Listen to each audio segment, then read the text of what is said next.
I was gonna say, I think I know where your guys' farm is in Illinois, roughly. How do you know?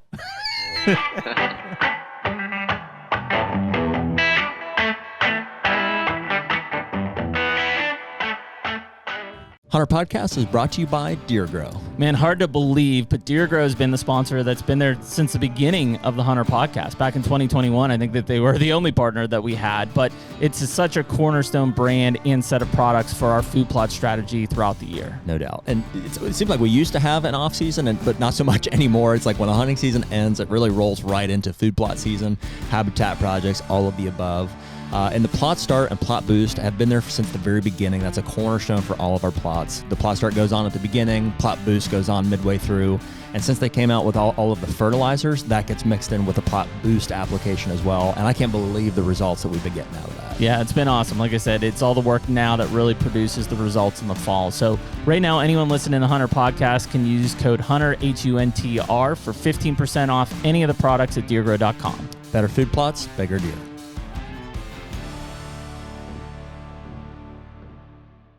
And we're back. Hey, HUNTR Podcast, episode 268. 268. a little auto-tune in there. Yeah. Heyo. There you go. Created in like 1990.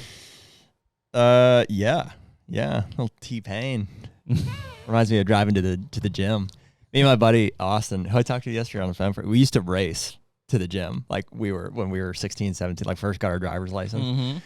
It's not there advisable. was a strong argument for us not to have had our license at that point, but we would take two different routes and we would race to the gym. And I remember we would just like be jamming to Akon and T-Pain. I think I was in college by then, probably. Hey bartender. August 21st today. Yep. Closing in on it. You have a week until you leave for hunting. A week from today. Mm-hmm. Yes, sir. It's crazy. Ripping up, man. I know it is kind of wild. It's like you see it coming from so far, but somehow it's always just like you keep saying it, couple weeks, and then all of a sudden it's like there she we're is. in it now. We're in it now. You might say we are. My in favorite it now. comments as of late have just been people will comment that they say we're in it now. We're in it now. Yeah. Yeah.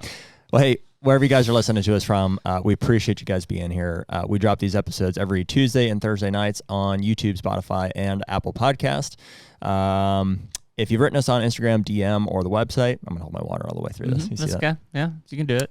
We appreciate you reaching out. We are, as always, trying to get back through all of those. If you've heard us say that every week and haven't written you back, apologies for that. We're doing our best. We're better during the season because, like, I can actually do that, like, just in the stand or something. Like, right now, we're just full tilt work because we know the season's coming, so it's hard. But we're okay. Yeah, so either way, we appreciate it. We've seen them. So we have some merch on the website. I've been saying this for a while now, but there's some new stuff coming. We're going to get that website up. Yeah, we kind of finalized that, so it's in the last phases of new website. Yeah. Nothing groundbreaking for you guys, but just a new look. We'll have some new stuff on there, and we'll continue to roll that out through the season. You can use code HUNTR on any of our partners' websites for discount across the board. Some of the more notables is you've got 10% off your first order at Lone Wolf, 20% off anything from Predator. Super stoked to be rocking. I was just telling you, I got to do a Predator shipment coming today with the spring green for my Nodak hunt next week. So it's good stuff too. It is. Yeah, they've made some big improvements from the old Predator that people used to know. Yeah, the old denim stuff. We have really cool conversations going on with those guys. I'm excited about what we have this year and what's coming here in 26 as well. So that'll be cool. And other than that, here we go. August 21st. Lots of things going on, man. You're like you said, you're a week out from Nodak. We're 2 weeks out from Kentucky. You're 3 weeks out from the state our guest is from today, Missouri, Wisconsin, Minnesota's in there too. I'm pretty sure. I think like South Dakota's already, or South Carolina. South Carolina open mid-August. Yeah. When I was talking to Austin yesterday, he's like, "Yeah, my buddies went up and he already shot one." I'm like, "What do you mean? Like where?" And he's like, "Yeah, South Carolina, it's open." Yeah, that's wide open. Is that mid-August? Mid-August, and then I want to say that's nuts. It might be this weekend. Don't quote me because I'm not positive, but I know that Mississippi and Tennessee both have their velvet season coming up. So it's either this weekend or next. I'm not not positive on that. Okay. So they have a velvet bow season dedicated that comes open too. Been seeing some in Hardhorn already, like just people posting online and stuff. I think we had one of the earliest I've ever seen in North Dakota. It was mid-August, right? It was August 14th. Yeah, it was a mature 8-point was stripped out. Wow. Yeah, I mean, I've definitely had a few that I'm like, boy, it's tight, like it's ready to go. But yeah, at any point now, that and bachelor group separation, like that's what we were just talking about. In Ohio, you've got quite a good group of 4-year-olds especially. Oh. And it's like, how long do they hang there versus like separation from all kinds of things. Bachelor groups splitting up, mass dropping. We're in a epic drought for like the 3rd year in a row. Like just a lot of things happening. I can't tell at that point if it's like if it's just me or like, I mean, not to be like my situation, is worse than everybody's, but at that specific farm in Ohio, even compared to some of our others, is like incredibly dry. I would say I think you're better than me. I think so. Yeah, better. I have 0.2 for the entire month of August right now on my Ohio farm. I guess that's a little worse in Ohio. Really? Yep. I thought you caught 1 or 2 down there. Is why I was saying that. If my math is correct, if I'm tracking it correctly, I think it depends how much we got on that first rain that 3rd week of July. But I got 0.2 2 days ago, and I think we got about a 1/4 inch 4 weeks ago. Yeah. So I'm like 0.4 or 5 inches over a month. Yeah. And I mean, the other big discussion maybe we talked a little bit about with our guest today is like EHD is rearing its ugly head in a lot of places. Specifically, what are you, Mark Drury? Yeah. rearing its ugly head.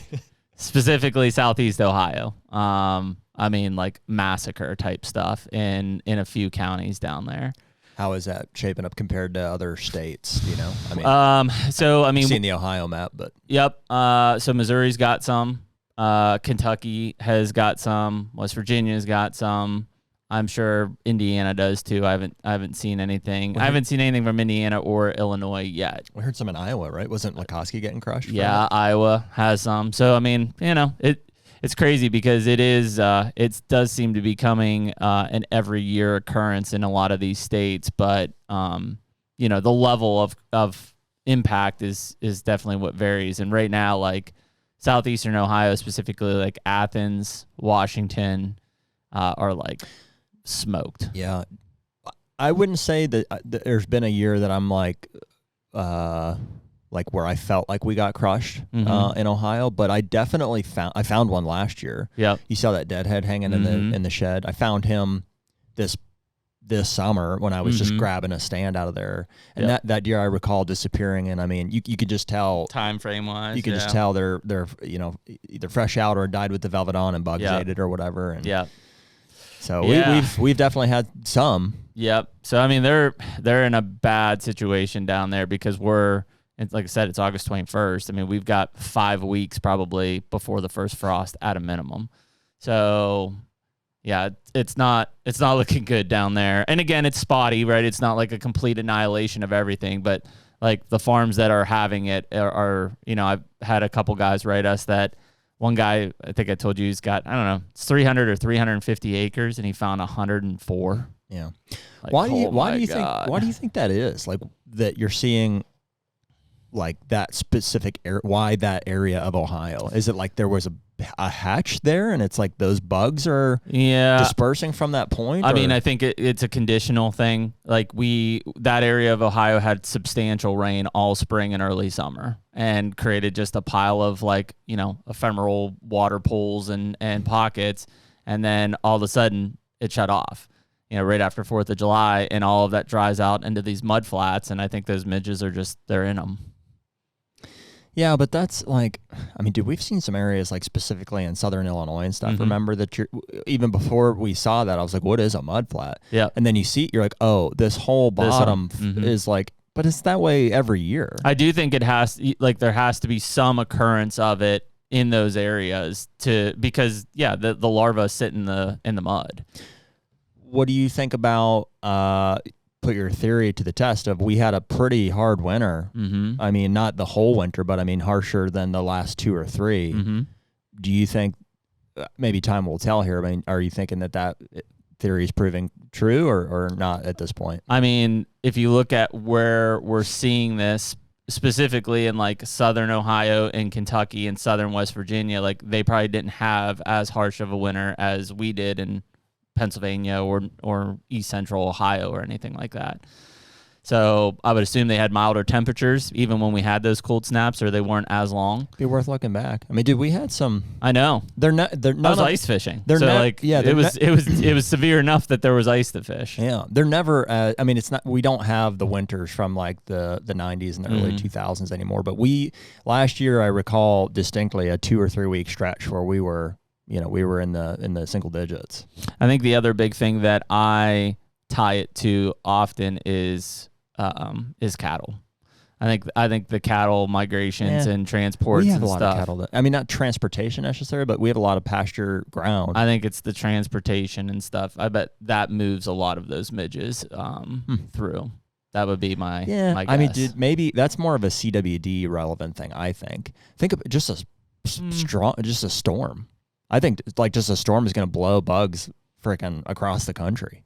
Yeah, I don't know what their lifespan is on that stuff. So, yeah, I don't know exactly what's causing it, but that is, and I mean that those areas have been hit before. So I mean, I don't whether it's a cyclic thing or something different. I'm not sure, but yeah, I mean, if you're seeing it right now, it's not going to get any better. It's going to get worse before it gets better, unfortunately. Yeah, it sucks. So so I'm keeping a close eye on my farm. I've had a lot of people write me. I haven't been down there, but I have been seeing at least some of the bucks that I'm used to seeing. Not as often. I think again we've had less than a quarter inch of rain in a month.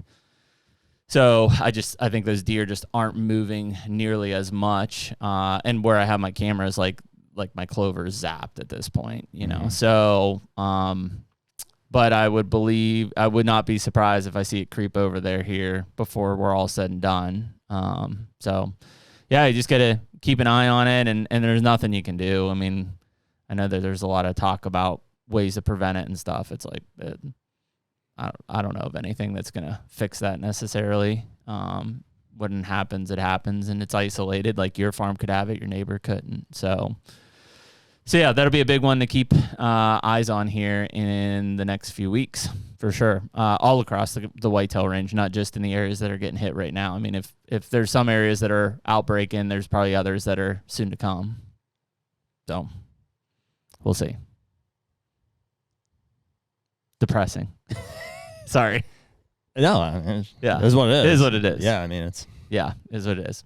Anyways, we were talking about Missouri. So our guest today, we've got Jack Huston on from Midwest Deer Surveys. So we've been talking about this for a little while in terms of a lot of the drone and thermal surveys and things like that. And so kind of a long time coming to get Jack on here and have that conversation of, what we're looking at and what he's really seeing. I mean, that to me, there's a lot of debate back and forth on the drone side of things, but I think one of the coolest things that I see, a lot of it is the ability to observe a lot of like what these deer are doing, during different times of the year and what he's seeing from a usage standpoint, habitat wise on a landscape. I think one of our buddies actually had Jack out to his property to do like the flyover winter survey and stuff for full area. Several of them have. Yeah, quite a few of them have. Yeah, so I mean that's kind of a really cool thing that we want to dive into today and really kind of tease apart of what that looks like, and we'll get into some other things there. I've been cued in a little bit more now that I'm doing this elk hunt on like how some of these guides are scouting in Kentucky, and it's kind of interesting to with the technology you have what they're doing. Yeah. So cool. Anyways, let's bring in Jack. All right, Jack, appreciate you joining us this morning, man. Absolutely. Thanks for having me, guys. Looking forward to it. Sorry we drug that opener out a little bit. Once we sometimes get down those rabbit holes, then it's just like we gotta dig ourselves back out of them. It's all good. There's so much happening right now this time of year, so lots to talk about. So. Yeah. Well, dude, just kind of one thing that we always like to do for ourselves and then also for our guests to have a chance to talk to the listeners is just give us some background on yours. We talked about earlier, you're in Columbia, are you born and raised in Missouri? Yes, born and raised in Missouri. I grew up in a small town about an hour west of Columbia. So I went to school there, started the business, and just kind of life's progressed from there. Started Midwest Deer Surveys about 3 years ago. Kind of got in on it when thermal drones became, big. All those videos came out with, you guys have had Mike Yoder Yep. on and stuff like that. So jumped into it then, and really didn't start as this big herd survey deal, traveling all around, working for people doing that, more just helping people find deer, stuff like that. But really progressed, started working with like Winke and Higgins and Grant Woods, and got to work on some really cool farms, and just kind of grown from there. So it's been a fun journey on that. Yeah, dude. Was the first of all, Jack, how old are you? Just turned 23. Yeah, right on. And when like drone deer was kicking off, was that kind of like the first the drone stuff that you had seen? I'm trying to even recall for us if that was our first kind of exposure to where like, oh, holy crap, these guys are, as far as the thermal drones go. It's probably Yoder. Yeah, was that what kind of kicked off your interest? There was a local guy who had one. Now, it wasn't when the M30T came out, that was kind of like the first level of drone that really could do what you see and was effective at finding deer at a high success rate. So, there's been thermal drones for the last 20 years, but they've just finally gotten, for the consumers, at a reasonable price point for us to be able to use them. And when Mike, that first season where he just kind of blew up on YouTube, yeah, that's kind of when I was like, hey, I got to do this. Yeah. And so how did that go? Did you reach out to Mike, or did you? No, I just got a drone from a dealer and just kind of started from there. Didn't talk to Mike at all, but so just picked one up. I mean, what are you talking about? That's a pretty substantial investment, right? Well, yeah, Dad helped me out, paid him back with kind of what I made the first season, and so got him paid back. I started off with the 3T, so it wasn't, that's like a $6,000 drone, and then I'm on my 6th and 7th drone now. So wow, just kind of flipped them and turned up and just kept upgrading new stuff. Yeah. So it's been fun. That first year, Jack, was really like helping people find, wounded deer, essentially.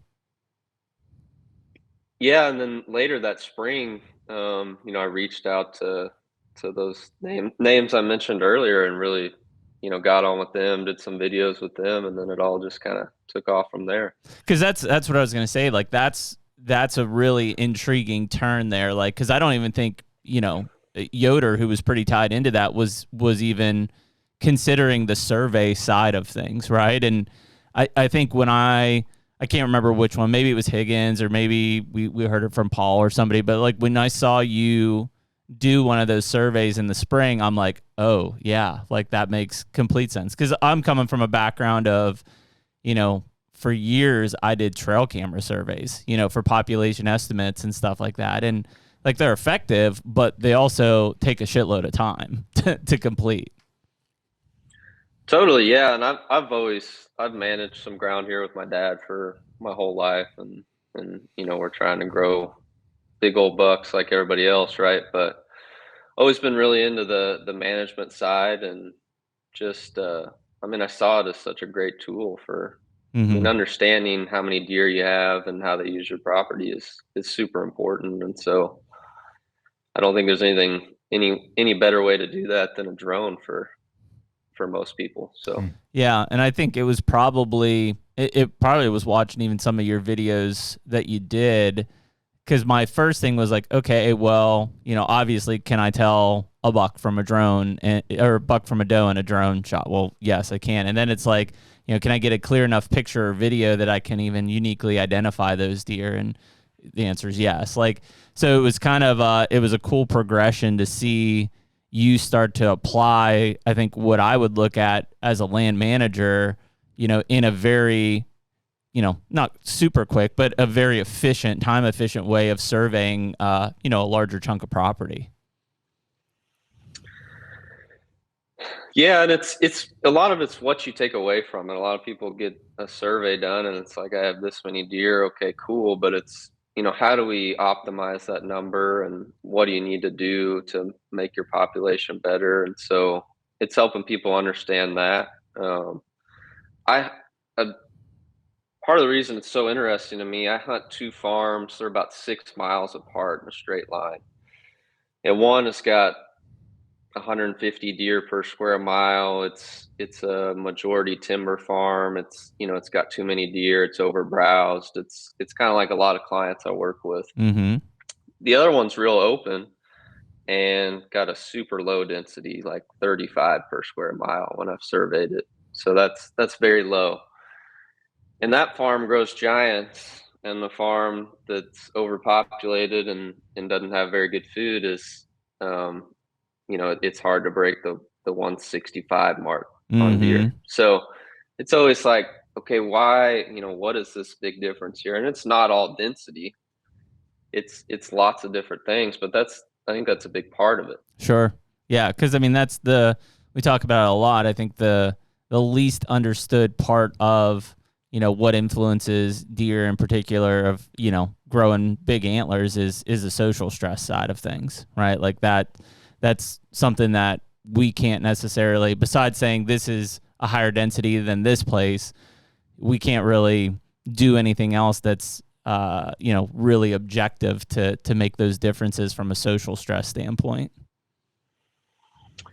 Yeah. And having too many deer for, too long really degrades the habitat, and it's hard to bounce back. I mean, you get rid of a lot of those desirable browse species. And talked about this with Winke a lot, because he obviously managed a really high density area for a long time, and he worked on that property a lot, right? So it's just I feel like it wasn't or it isn't talked about enough, but for certain people in certain parts of the country, it's a big deal. Yeah. Managing all these deer, and in the drone, having these numbers you can track over time is really, really cool new tool that can, really help these people make an impact on, changing that number.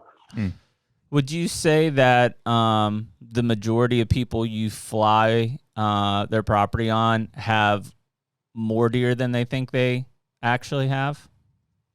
It's usually about 25% more is what we find. Like, it's a pretty, if I'm working for a landowner, they know what they're doing. Yep. They're into it just like us. It's almost like every single time it's 20, 30, 25%. They're underestimating. It's a pretty consistent. Yeah. Is that area specific, or Jack, where are you doing most of the surveys?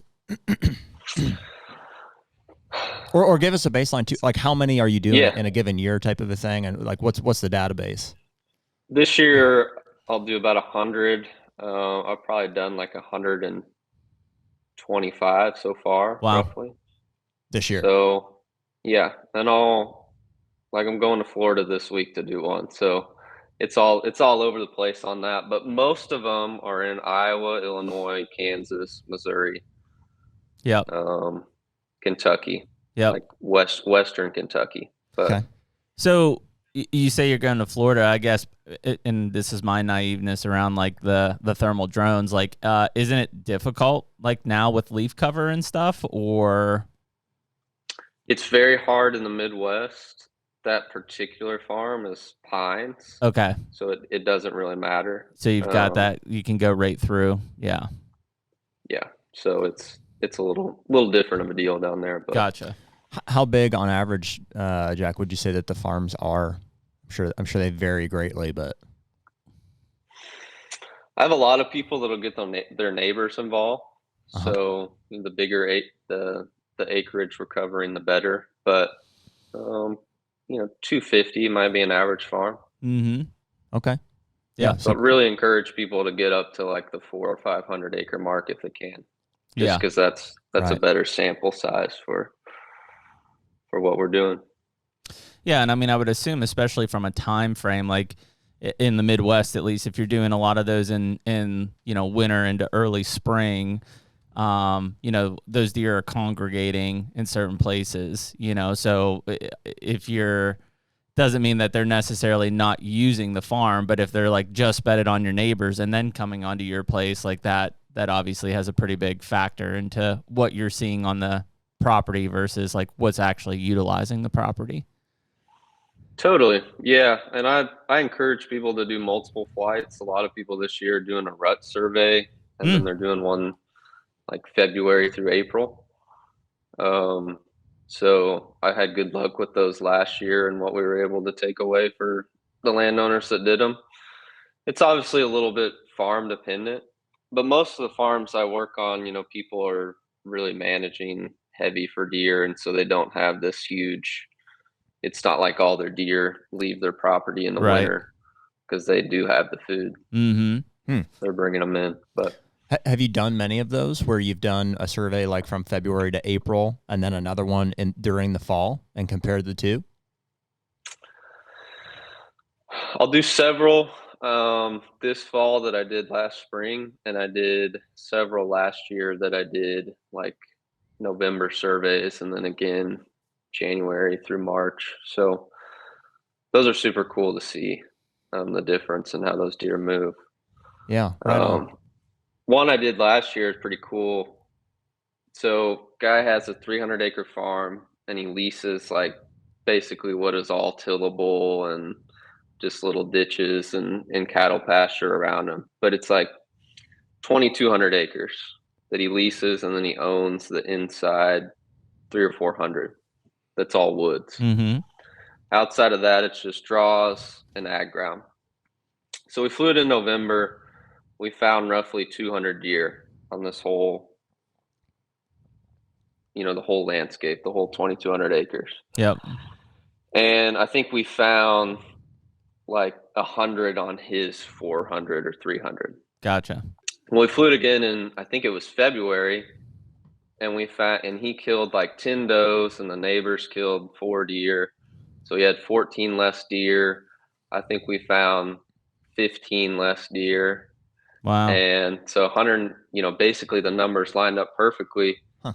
But those deer, let's say it was 65-35, 65% of the deer were on his farm, 35 were outside in November. And this was like a November 18th survey. Then it was like 95. Wow. So they all moved into him. In what month? That was February. Yeah. So he had the food on his place, and he just sucked them all in from the surrounding draws and open acreage. Yep. And what was cool was those numbers lined up. Like they took, they'd taken 14 deer on that whole 2,200 acre area, and then we found 15 less or whatever. So yeah.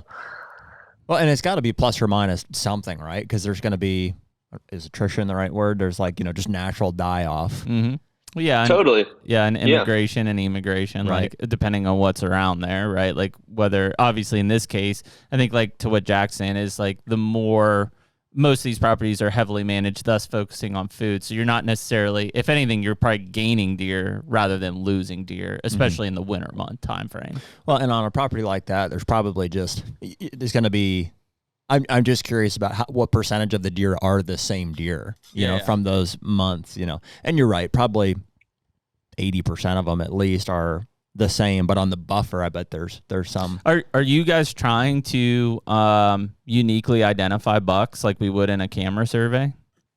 Well, I mean, usually the landowner's there, and he's like, that's Big Al. He knows that one. He knows this one. But you're not like trying to like say, okay, here's a 1-year-old forkhorn, here's a 1-year-old 6-point. Like you're not trying to count or like identify them. When we go along, we're dropping waypoints. The drone has the ability to drop a waypoint exactly where that deer is, and then we can pull it out in a file and use that later. But we're color coding them, so some landowners want to try to age class them. Sometimes really specific, and that's tough. But I mean, the drone camera is so good that you really can do it to a somewhat effective, Mm-hmm. Just as well as you'd be able to do it on a trail camera. So I've done surveys where we've, done, here are my 1-year-old bucks, here are Yep. my 2 and 3-year-old bucks, here's my 4+, and that's definitely pretty cool. Yeah. Usually I'm just doing bucks and does, but. So how do you do that, Jack? Do you take a picture of every deer with the drone and then just like give it to the landowner in the report and say, match them up? We can do that. That takes a little more time, but I always give people the option. I've done surveys where the landowner got a picture with the waypoint number, so they had a way to tie. Like I took a picture every deer. Mm-hmm. So let's say find 100 deer, you're going to get 100 individual pictures, even if it's a doe. And then we're going to write the waypoint number on it, so you can go in your file that I give you after, and you can say, okay, that deer was there, and then take the next photo. That deer was there, and people love that. It's a lot of extra work on the back end. But. Sure. So what does that mean? You're mapping the pictures basically. Mm-hmm. Yeah, so I have a way to tie every photo I take with the drone to a waypoint. Yeah, right. Yep. So you can just reference that deer was there, and yeah, right on. We fly in the middle of the day when deer are bedded down usually. So. Mm-hmm. Okay, cool. That makes sense. The HUNTR Podcast is brought to you by Hoyt. Should be no surprise to anyone listening to this that back with Hoyt another season. I'm actually going to be shooting the AX2 aluminum this year. You traitor. But you're still going RX9. Yeah, blacked out as always. Blacked out. Yeah. Big surprise for everyone. 80 pounds. Big surprise. Yeah. But seriously, man, I mean, it shouldn't be a surprise to anyone. Every year it seems like we get a new Hoyt bow in our hands, and they're always a step above the last and just a step above everybody else. Yeah, they're so consistent, man. Just their processes get better, every year. And we've really been excited about, as we've grown with Hoyt, we've brought some others in with us. And we just feel like the Hoyt family is growing, like the community, and we're really excited about the people that are involved, excited to be a part of that company. And it's really awesome. So for anyone that's excited about Hoyt like Jared and I are, you can use the code HUNTR, HUNTR, on Hoyt.com. Get serious, get Hoyt. So are you, like when you do the aging stuff, are you doing that like literally on the fly, or are you recording all that and going back and like rewatching or, analyzing? Doing that on the fly. Wow. That's the easiest way to do it. And a lot of times if the landowner's with me, I just let him. Yeah, they may make know. the call. We'll talk about it, but. Sure. Yeah, why not? They may be more familiar with them, especially if it's like historical data with a specific deer. Okay. Well, so while we're kind of on it, what is there a standard offering, or you're like, hey, here's. Yeah, just walk us through, I guess, like a process. So I'm showing up to do your guys' farm. We're going to pull up, hop in the truck. We fly from the truck usually. I give you guys a TV so you guys can watch along and see everything that happens. We mark the deer, do all, talk through it, have a fun day. And then the deliverables are usually a map of your property. So a satellite map with all the deer locations overlaid on it. Mm-hmm. And those are color coded however you wanted it. So bucks, does, mature bucks. So you can see on your property where they were bedded. And then the same thing, but basically a digital version. We can make like an OnX folder or Google Earth file. So you can have that. A lot of people love the OnX stuff. Mm-hmm. See where your deer are, turn that on and off in a folder. I write a couple page report with your numbers and your densities and what I've seen around you, which is helpful to know. There's a couple farms around you that they had similar densities, or you're way higher than them, or whatever that may be. And then I record the whole flight. So I upload that in a private YouTube link, and then people can go back and watch that whenever they want. Very cool. Yeah.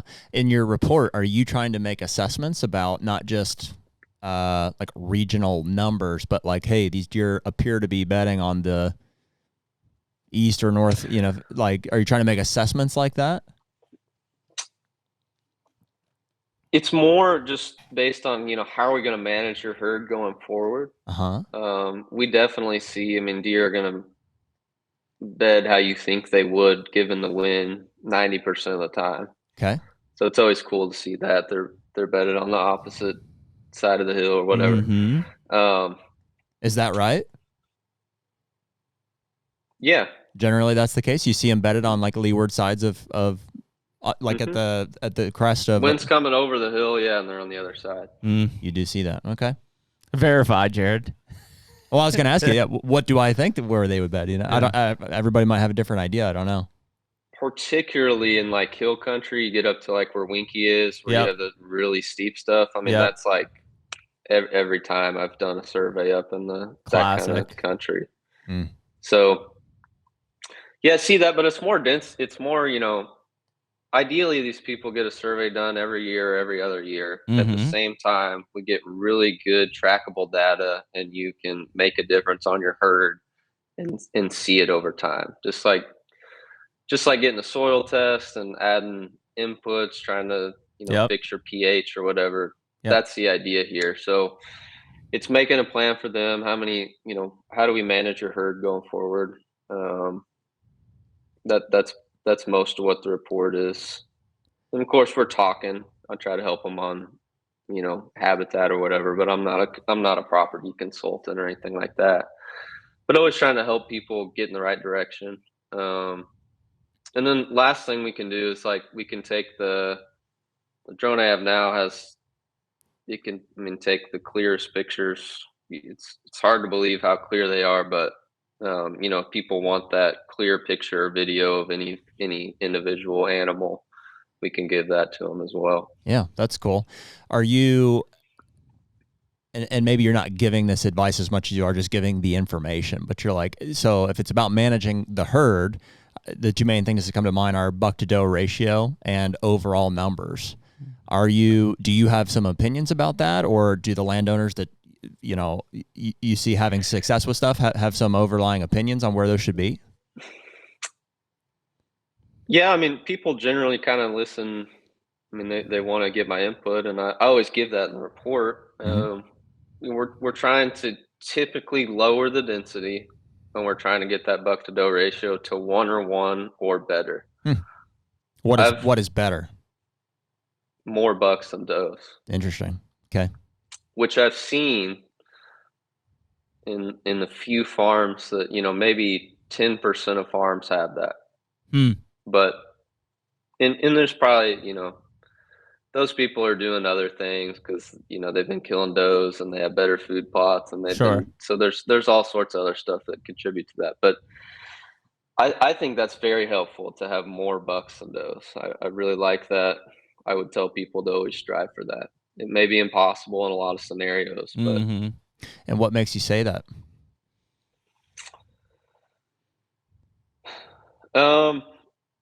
Well, I've flown a lot. I'll give you an example. I've flown a lot of farms in, I'll just say like around Winke's farm. So that part of Iowa, high density area. His new farm or old farm?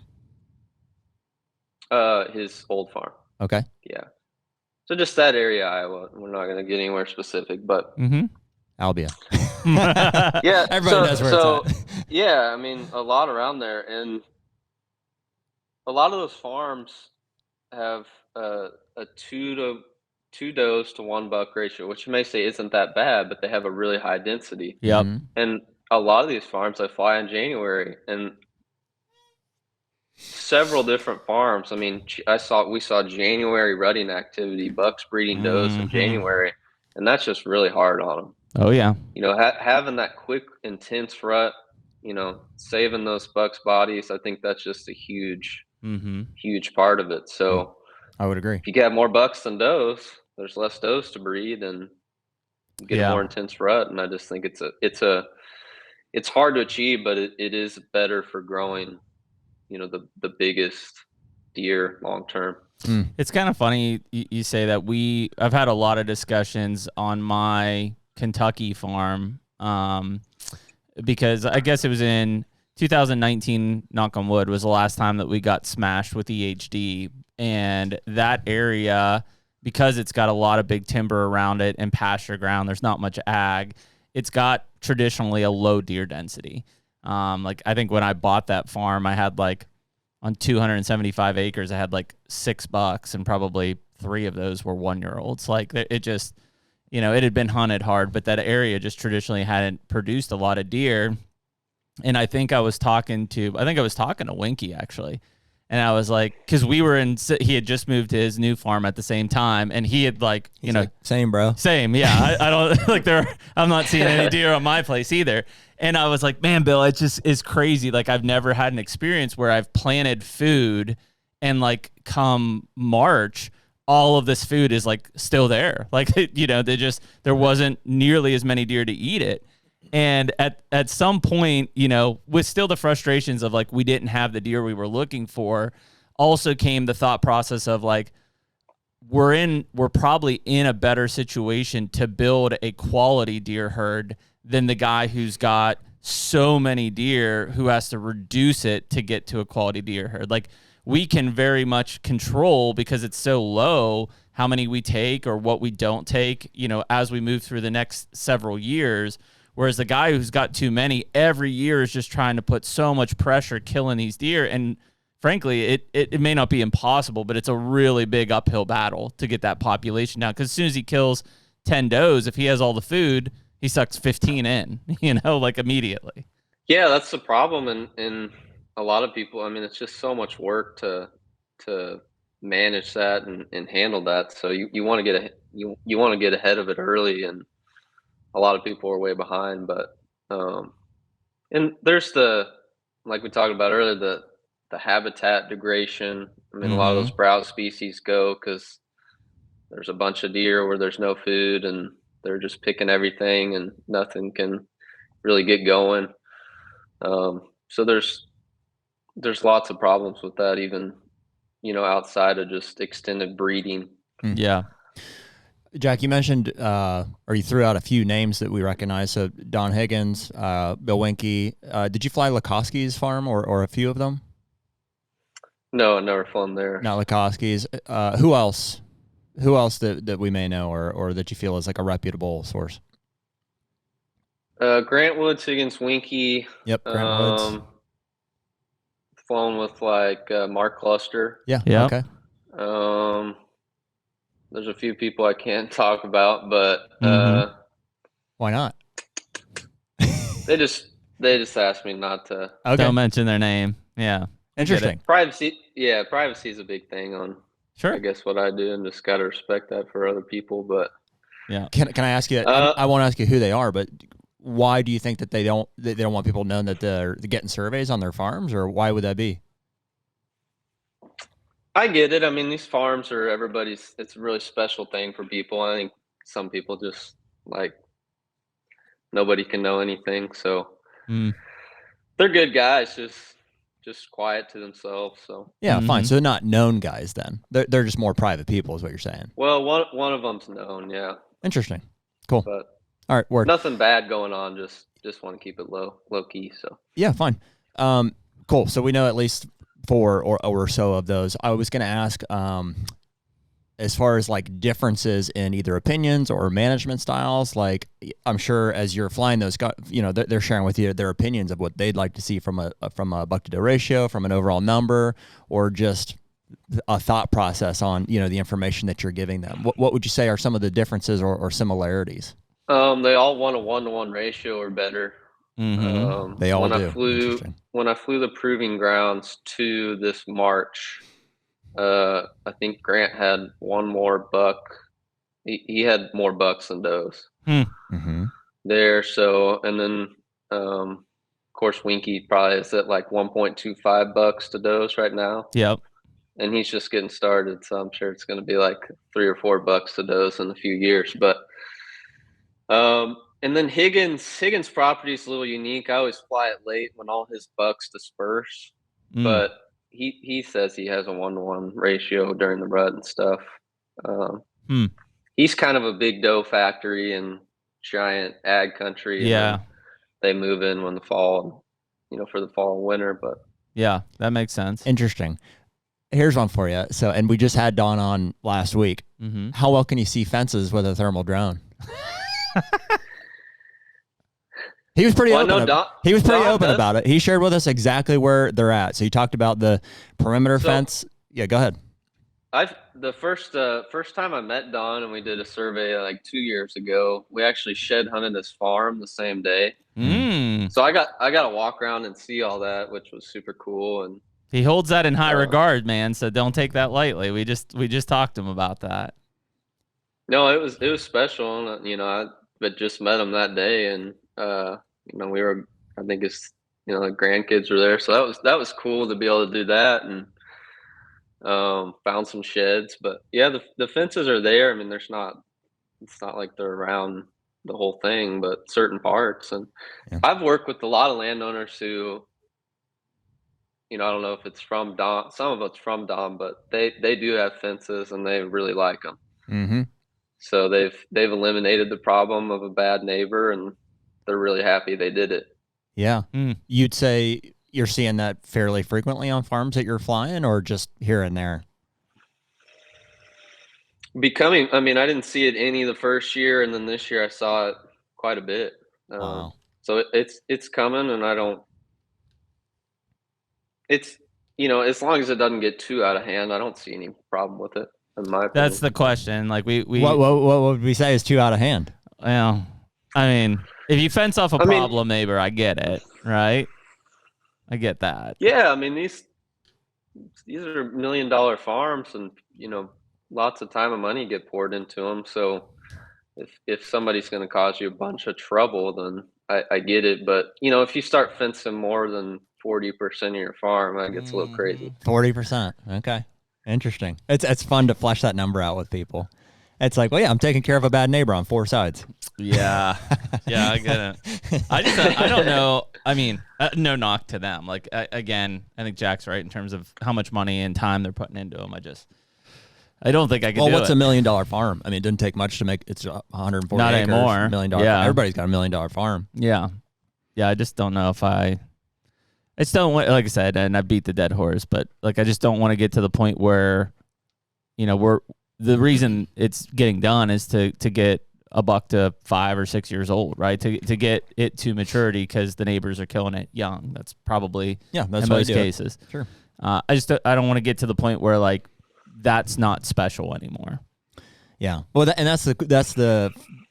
I mean, it's not a fun conversation, but it's interesting, to say the least, to tease that apart. It's like, what are we all okay with as a hunting community? What do we still consider a fair chase?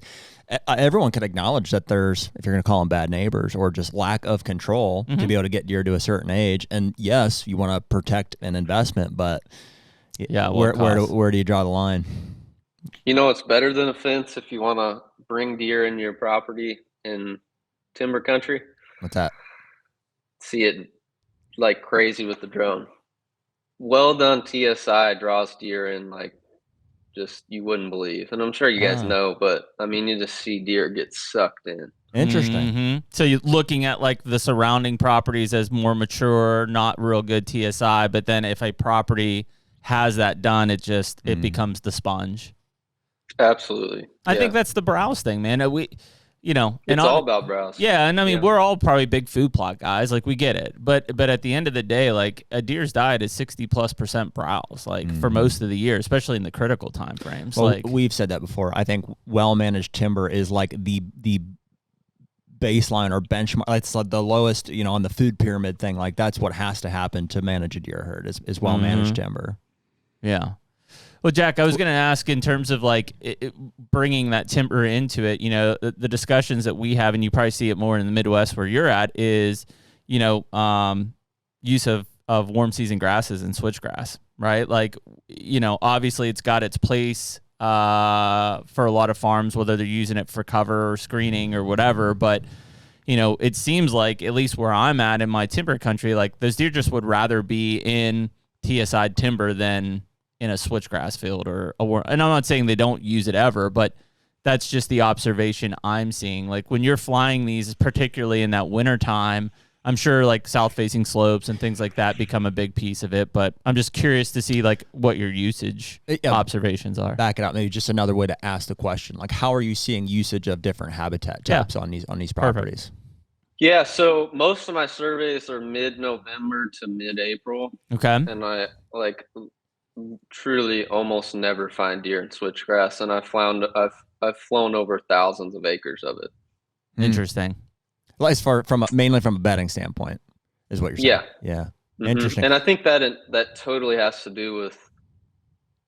I've learned, I never would have thought this before I started doing all this drone stuff, but like deer are on their feet browsing all day long. Mm-hmm.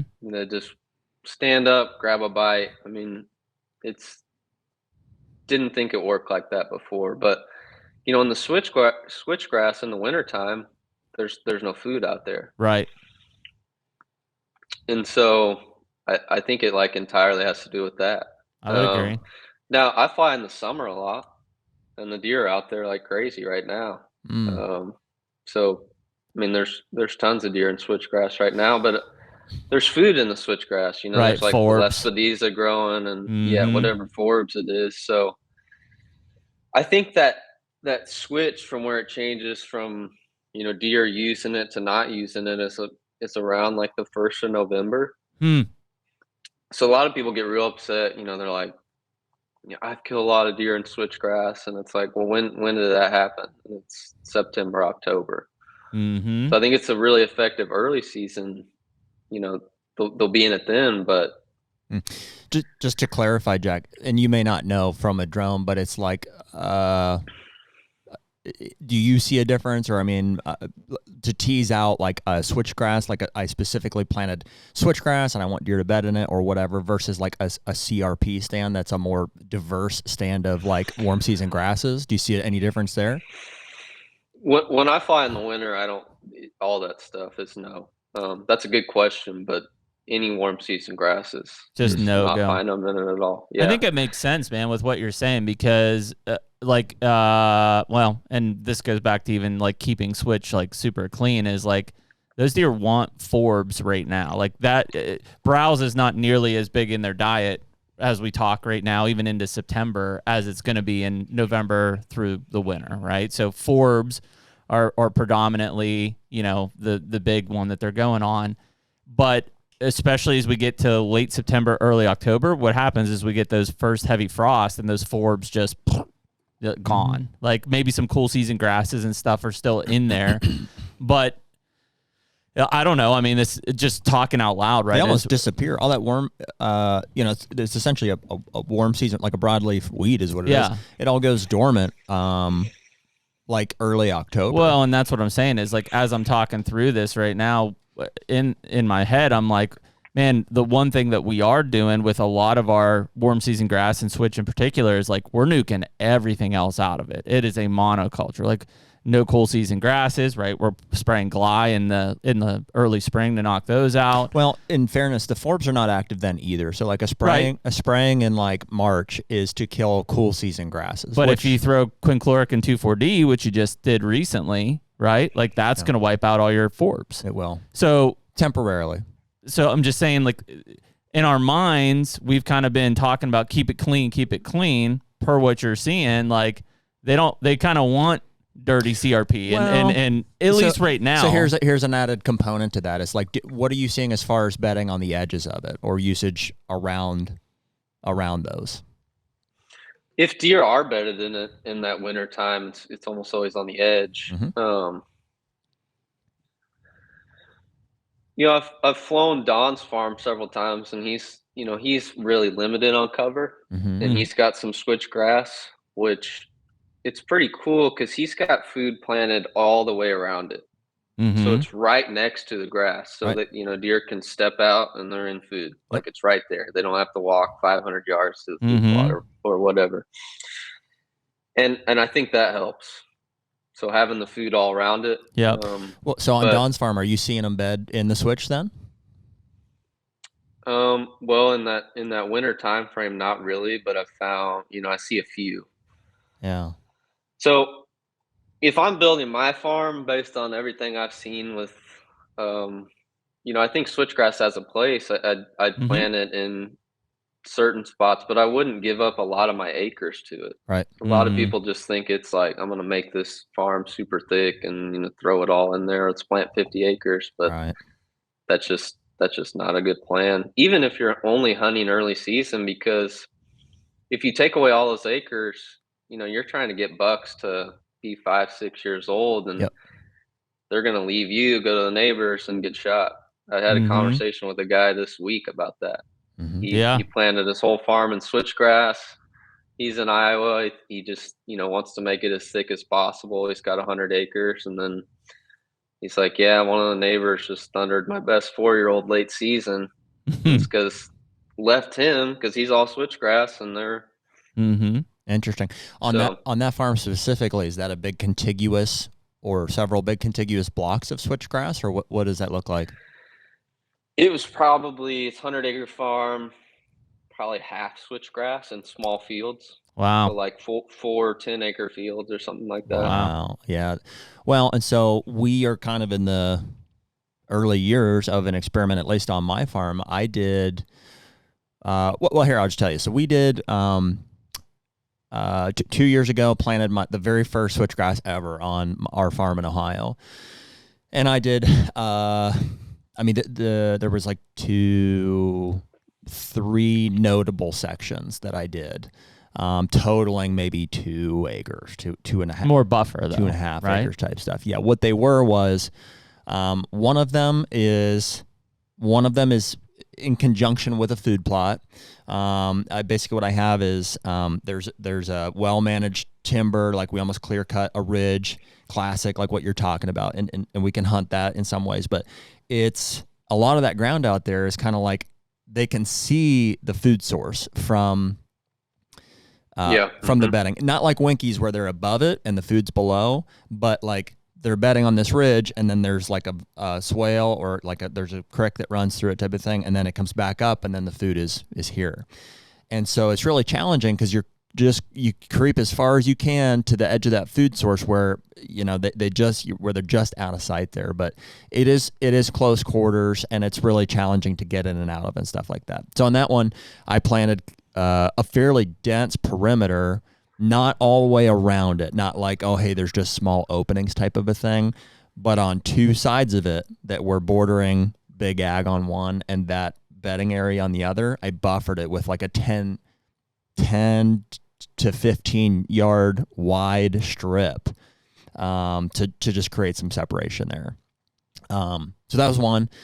2 was a similar type of situation. I just wanted to insulate a ditch that I felt like they were bedding in from a big food source. Same deal, 10 or 15 yard buffer, and I ran that 150 yards, 200 yards type thing. And the third is I had a Christmas tree planting, a small, I don't know what that thing is, like just a couple acres, like 2 acres. 2 acres. 2 acres maybe, that we planted Norway spruce and white pines into 8 years ago, probably, type of thing. So they're just now getting to a point where something might want to tuck up under them and stuff. But it was just cool season grass, like all around. So they weren't really using it. It was just like pine trees on a little knob type thing. So I put switch into all the openings there where the white pines all get eaten out and stuff, and so that's filled in really nice. So now all that stuff is in. This is year 2, and it's all 5-6 foot tall. And I'll be really interested to see kind of how that pans out this year, and we can comment on all that. But I saw enough. I was excited about it. At least I'm like, it's growing. It's like it's seeming like it's doing some cool stuff here. To where this year I planted 7 more acres of it. None of it is in a contiguous like 7-acre block. Because we kind of felt the same way, and your observations are affirming that. So I created as much edge on that as I possibly could. Really what it's doing, it's insulating a big block of timber from a ditch that I think that they bed in quite a bit. And I did it. The biggest one I have there is like 2 acres, 2.5 acres. Of that 7, and there's a ton of edge. Like I left all the waterways open to that. I left all the interior autumn olive, like kind of little pockets open. I'm wrapping all of that in it. So I am hoping that they'll bed in and around those edges and pockets that I left there, but I'm not necessarily expecting any usage out of the interior of that field. It's just creating depth of cover. So that's a lot that I just threw at you, but no, that sounds awesome. Any input on all that? I love that idea. You're not, a lot of people, they're like, I'm going to take out all my tillable and just throw in a bunch of grass. And that's like one of the dumbest things you can do. Yeah. Well, I've been there. I thought that at one time. I was like, that would be awesome. Yeah. And it sounds awesome. I mean, that's cool. We're just going to have, it probably looks good too, right? Like right now, if you walk into that, like even our Illinois farm that's in CRP, like we have a 30-acre field that you walk in and you're like, this is a jungle. Well, and there's a part of it that's hard to measure. I do think that there is value to creating what I would call depth of cover. I think deer have some perception of like, hey, I have a 30-acre switchgrass field between me and anything like the road. And not that they're going to bed in that switchgrass, but I do think it will increase usage of whatever habitat you have behind it. Yeah, some of the best farms I've ever flown have had it along the road like you're talking about. Almost to act as like a barrier. I think it's great for that, just not pure bedding. Bedding in a bag. Yeah, I don't like that statement. But the HUNTR Podcast is brought to you by Predator Camo. Man, this one feels good, right? I know people have been looking at this picture over your shoulder for a while now. I think that was 2018, but we just, over the last, how many years, keep coming back to Predator Camo because it's been so damn good for us. No doubt. I think we bought our first set off of Jen at the Archer Trade Show almost 10 years ago. Yeah. And Jen's still with the company, and the patterns have, only improved since then. They actually were recently acquired within the past couple of years. We've had a chance this past year to go and meet with new ownership, talk about redesigning a lot of the old lines, plans for new patterns, all of the above. So really excited about what's to come, not only this coming year, but in years to come. There's a lot of good stuff coming from Predator. Yeah, and I mean, for us, it's always been going back to that breakup pattern, right? That's the historic look, whether you're talking about the spring greens or brown deceptions or fall grays. Yeah. I mean, that breakup is really what's been so powerful for us in a tree stand. And right now, they're letting anyone use the code HUNTR on the Predator Camo website and get 20% off any of the lines, including all the new stuff that dropped here in July. Be the Predator. Well, so I guess kind of in that same mindset, like, and this is obviously going to vary per farm, like something that's more fragmented versus something that has more solid woodlots. If we talk about like a Jeff Sturgis mindset, he's seeing essentially staging deer, like does and fawns and 1-year-olds close, then like middle age and like, essentially from food or anything, like the bucks, the larger mature bucks basically being more isolated and further Great from question. that. Are you seeing any kind of that positioning set up?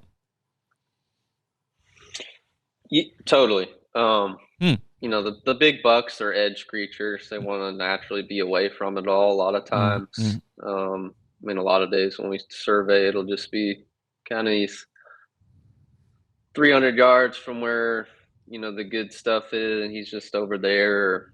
They're different animals. Yeah. So we definitely see that. So they're just they're isolating themselves a little bit from everybody else. They're just kind of laying back further. It depends on time of year, but yeah, that's typically what I see. Huh.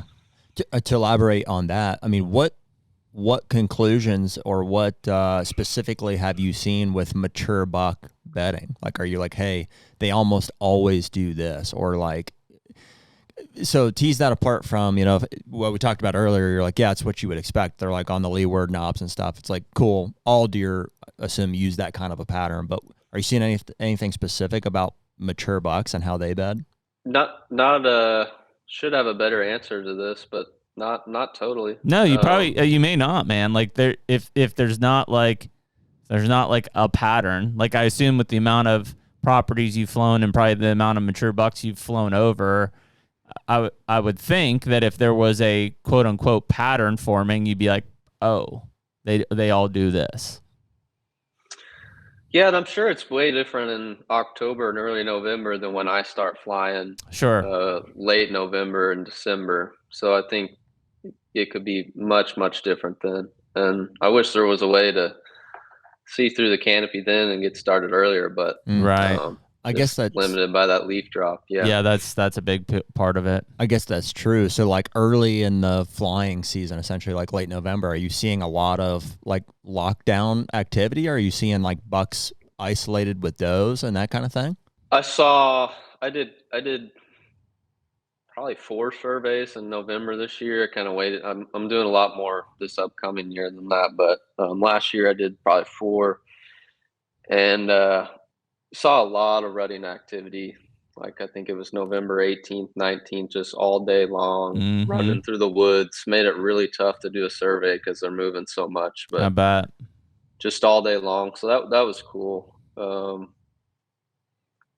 They were going strong then. Mm-hmm. What about, so rutting activity? What about like lockdown stuff? Are you seeing like any? You're like, hey, they're pulling them out away. There's a buck bedded with a doe or multiple does. I saw some of that, but not a ton. Yeah. A lot of just, and this is just a few days I'm pulling all this information from, but be interesting to see this year. But just not a ton of lockdown, really. It's Interesting. Kind of surprising. Those farms were all in really high deer density areas, so you might go to a lower density area, and there might be more of that going on, just because you can get away easier and more competition. Honestly, that he has to kind of pull her away and fend them off, versus in a high density area where there might be other does in estrus at the same time. Yeah. What about, if I can keep going on that a little bit, I assume you've seen at least a few situations where you found a doe and a buck that were bedded together, like during that time of year? Yeah. Totally, yeah. So in that situation, did you observe any bucks kind of satelliting that situation, or how did that shape up? Definitely, yeah. Doing the surveys that time of year, I wish I would observe the deer behavior a little more, but it's hard when you're trying to get a count when they're all moving around. Yeah. So be cool to research them more that time of year and really just follow deer around, not be worried about the count. Yeah. But I mean, I have just an image in my mind playing back of one specific deer, just super hard rutting activity, and there were some deer around. They knew there was a hot doe in the area too, but one right on her tail, and then around. Yeah. What do you think of? Have you watched any of the whitetail research dude that's dropping? He's doing what you kind of just said there. He's following deer throughout the day. I was going to mention him. That's a really cool. What he's doing is really cool. Some of the stuff, I find it hard to believe he's flying for 12 hours a day every day, because I know what that's like. A lot of flying. But if he is, I think that's pretty darn awesome. I'd love to see a research, project be done with thermal drones and radio tracking collars. Yeah. I still think a tracking collar is probably a better thing than a thermal drone, but there is something about like having that visual and just being able to see them the whole time. The actual eyes on them. For sure. For sure. And how would you run that? Like in a perfect world, if you're like, hey, I've got unlimited access to collar deer and a battery that never dies in my drone, how would you run something like that? I think you'd be limited to really just tracking a few individual bucks. But if you did have that scenario where you had a lot of collared deer and you had the drone, then that'd be pretty darn awesome. I guess that's a good point. I never really considered like they have obviously done collar surveys. Like how that would contrast to like what he see. I mean, obviously, it's like they're at where they're at. It's not like he's gonna see different information, but from a like the GPS collars, can throw a ping basically every 5 minutes or whatever you want to set it at, right? And so, to Jack's point, like especially different times of the year, it's a visibility thing, right? If you lose visibility on the deer or something, or you can only fly a thermal drone for so long up, without having to come down, change batteries, go back and do that back and forth, but. Really what they use a lot of the GPS stuff is overall habitat usage, like where are they spending time, or like deviations of movement. So like that's where like when the moon phase thing always comes up, it's because they're looking at collared deer and they're like, hey, no matter what the phase is or whatever, like these deer are all moving the same regardless of that. And it's based on, those pings happening and how far those deer are actually traveling during that time frame. Well, and with the whitetail research thing, I think he's only put out 4 or 5 videos so far. And it's super cool to, like you said, the visual element, it's fun to see it, but is there any new information that's coming out that we don't already know from the collar surveys? I don't know. Yeah. I don't really think so. I love that he's doing it, but I don't know what it's really gonna. I don't know if it's gonna change that much, but the biggest thing I love it. Yeah, it's cool to watch. He's down in Missouri too, I think. So is he? Cool to meet him and see what's going on. But yeah, the biggest thing on the collar one that I look at is, like a lot of times those GPS units will say like whatever, like it was not significant movement. Maybe he moved 100 yards more last night than he did tonight. Well, what did he do in that 100 yards? Like, did he feed more? Did he change like from this bedding area to this bedding area? Like, and that's kind of the lost art, I guess, because you can see if he moves like from a landscape level habitat, but you can't see what he's actually doing, which would be where the drone side comes in, right? If I'm visually watching him stand up and browse for an extra hour and a half that night and then lay back down, well, the next day I'm like, yeah, probably not going to see him come to this food plot because he just fed for an extra hour and a half tonight, and he didn't do that the night before type of thing. So those I think are the intricacies that I would be looking for from like a thermal observation versus like what GPS collars are just saying, well, he moved an extra 100 yards. Okay, what did he do? Right. They don't know. Yeah. That would be super interesting. Yeah. Yeah. I think back, not to harp on the switchgrass thing, but I do think that what you're seeing there in that November period, especially if we talk about, the month of November hunting, really ties back into treating a lot of those CRP fields as dead space from a wind standpoint, right? If there's not a lot of fear of that deer bedding in there, then you have a lot more opportunity to use that as a dead space area. Now, if he's directionally coming and using that, that's a different thing. But I mean, I guarantee most guys are like, well, I can't blow my wind into the CRP field because they're bedded in there. They're not. They're not in there. They're not, yeah.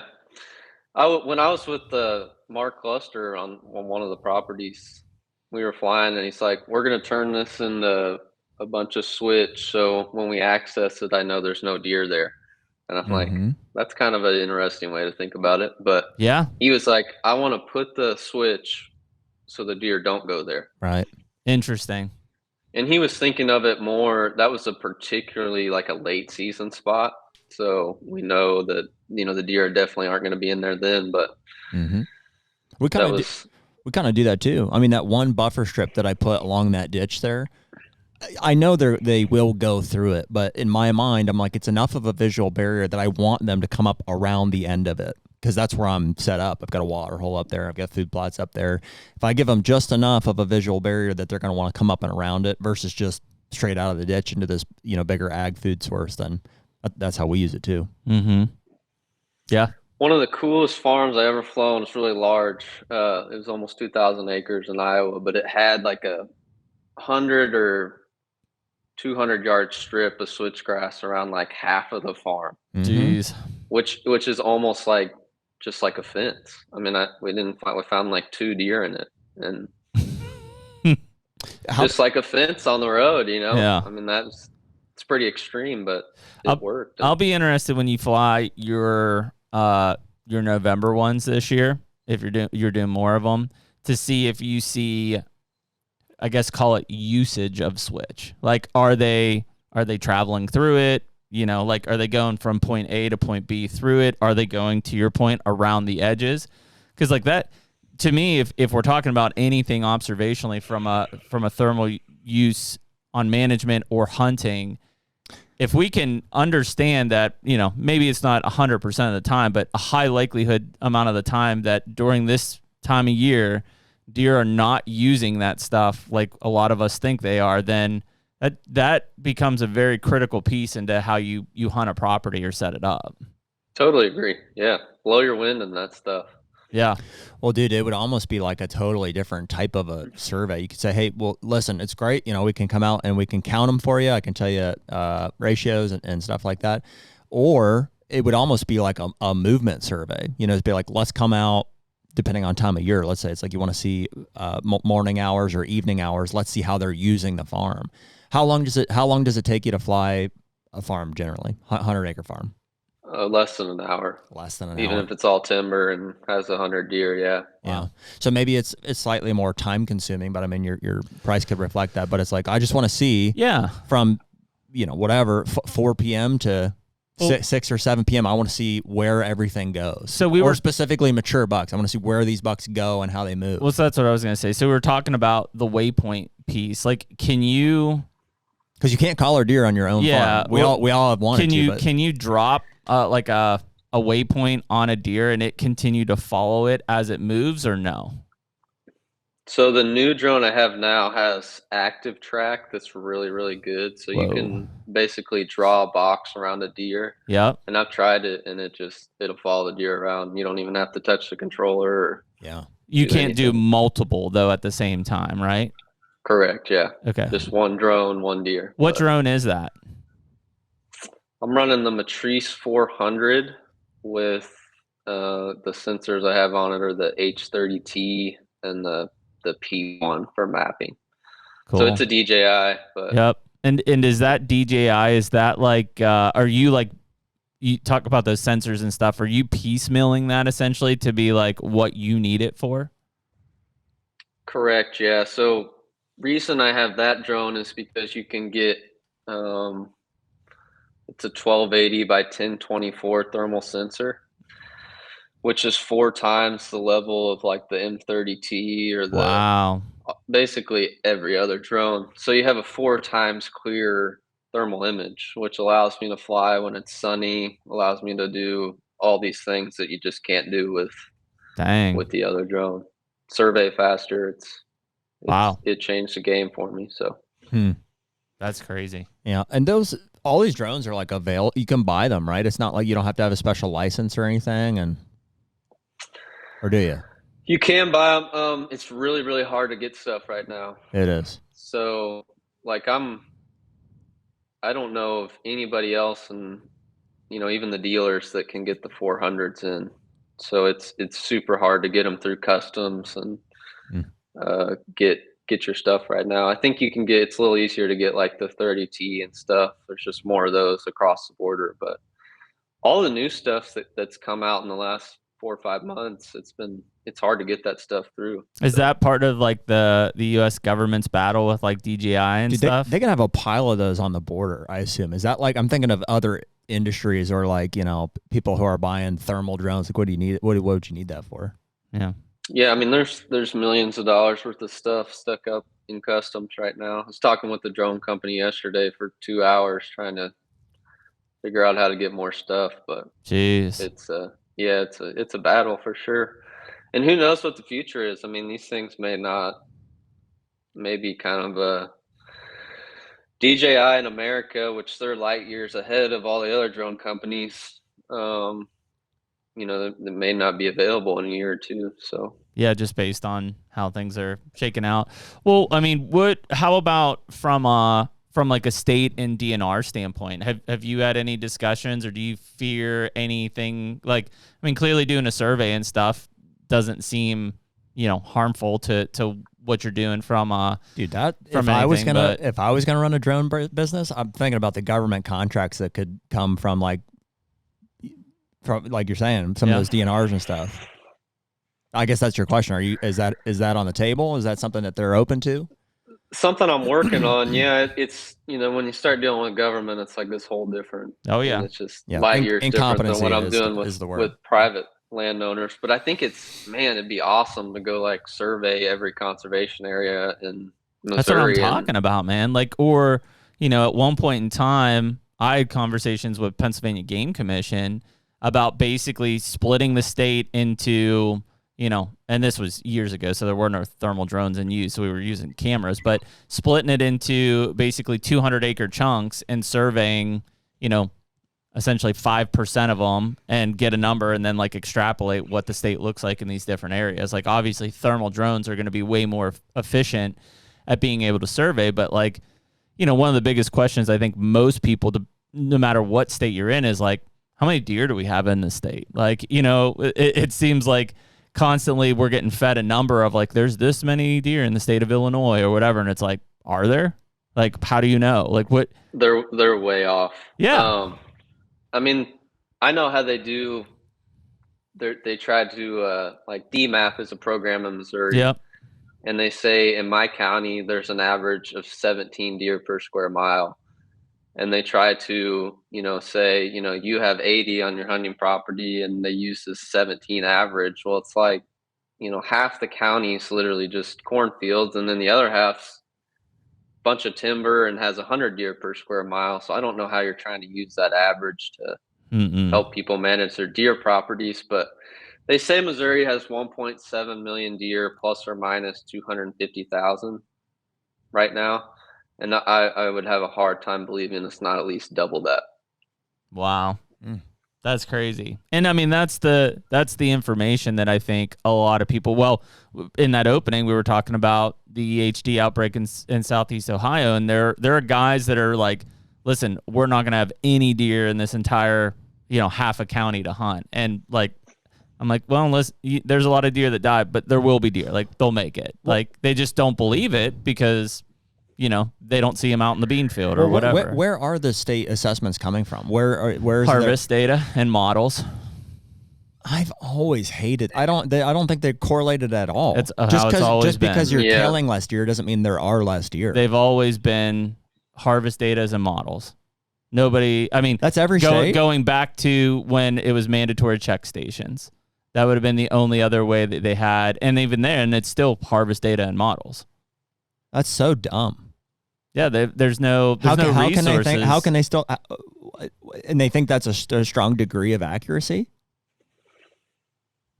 I don't know. Purely harvest data, and then extrapolating that to say, well, we killed this many, and what it's called like what sex is the age equation? kill models. What is the equation? Well, there's this many hunters per square mile, and we think they're this level of efficiency. They're all different. Yeah, of course they are. They're all different. Yeah. There are more deer out there, I believe, everywhere than people think. This was in southern Iowa, kind of southeast Iowa, where they have bad EHD all the time. Yep. And this landowner's like, he almost canceled. He's like, you know, we're just not going to find anything. They all died. You know, this is January, but they're all dead. Like I'm not getting any pictures. You know, there's still this corn. Well, it's a 1,000-acre farm, and we ended up finding it was like 102 deer per square mile was the number, which that's a really high density. And so he was like, well, I had to be at 300 before, you know, and this is a guy who knows what he's doing. Not going to say names, but like he is a better deer hunter than me probably, and really knows his properties and stuff. And he was just so used to like this such extreme number of deer that 100, which is a lot, was low huge for him, almost like desolate. And really, that's just nature resetting to what it probably should be. Well, I was going to ask, I mean, have you flown any like areas that have been hammered by EHD that you do fly and you're like, oh, like there aren't many. They are all dead. You're right. No. Nope. And I've flown some properties, like I explained, where people didn't think they were going to find many, and they're there. Still a lot there. So yeah, I think they just, you know, whether interesting. I won't say that it's like inefficiency of like cameras and stuff. It's just that, you know, when you get into some of the deer, just observationally, like the creatures don't want to be seen. Like that's just what it is. Are you on those EHD farms? Are you? Grant, this would be tough. Like, and here's a morbid question: how long does it take the heat to leave a dead body?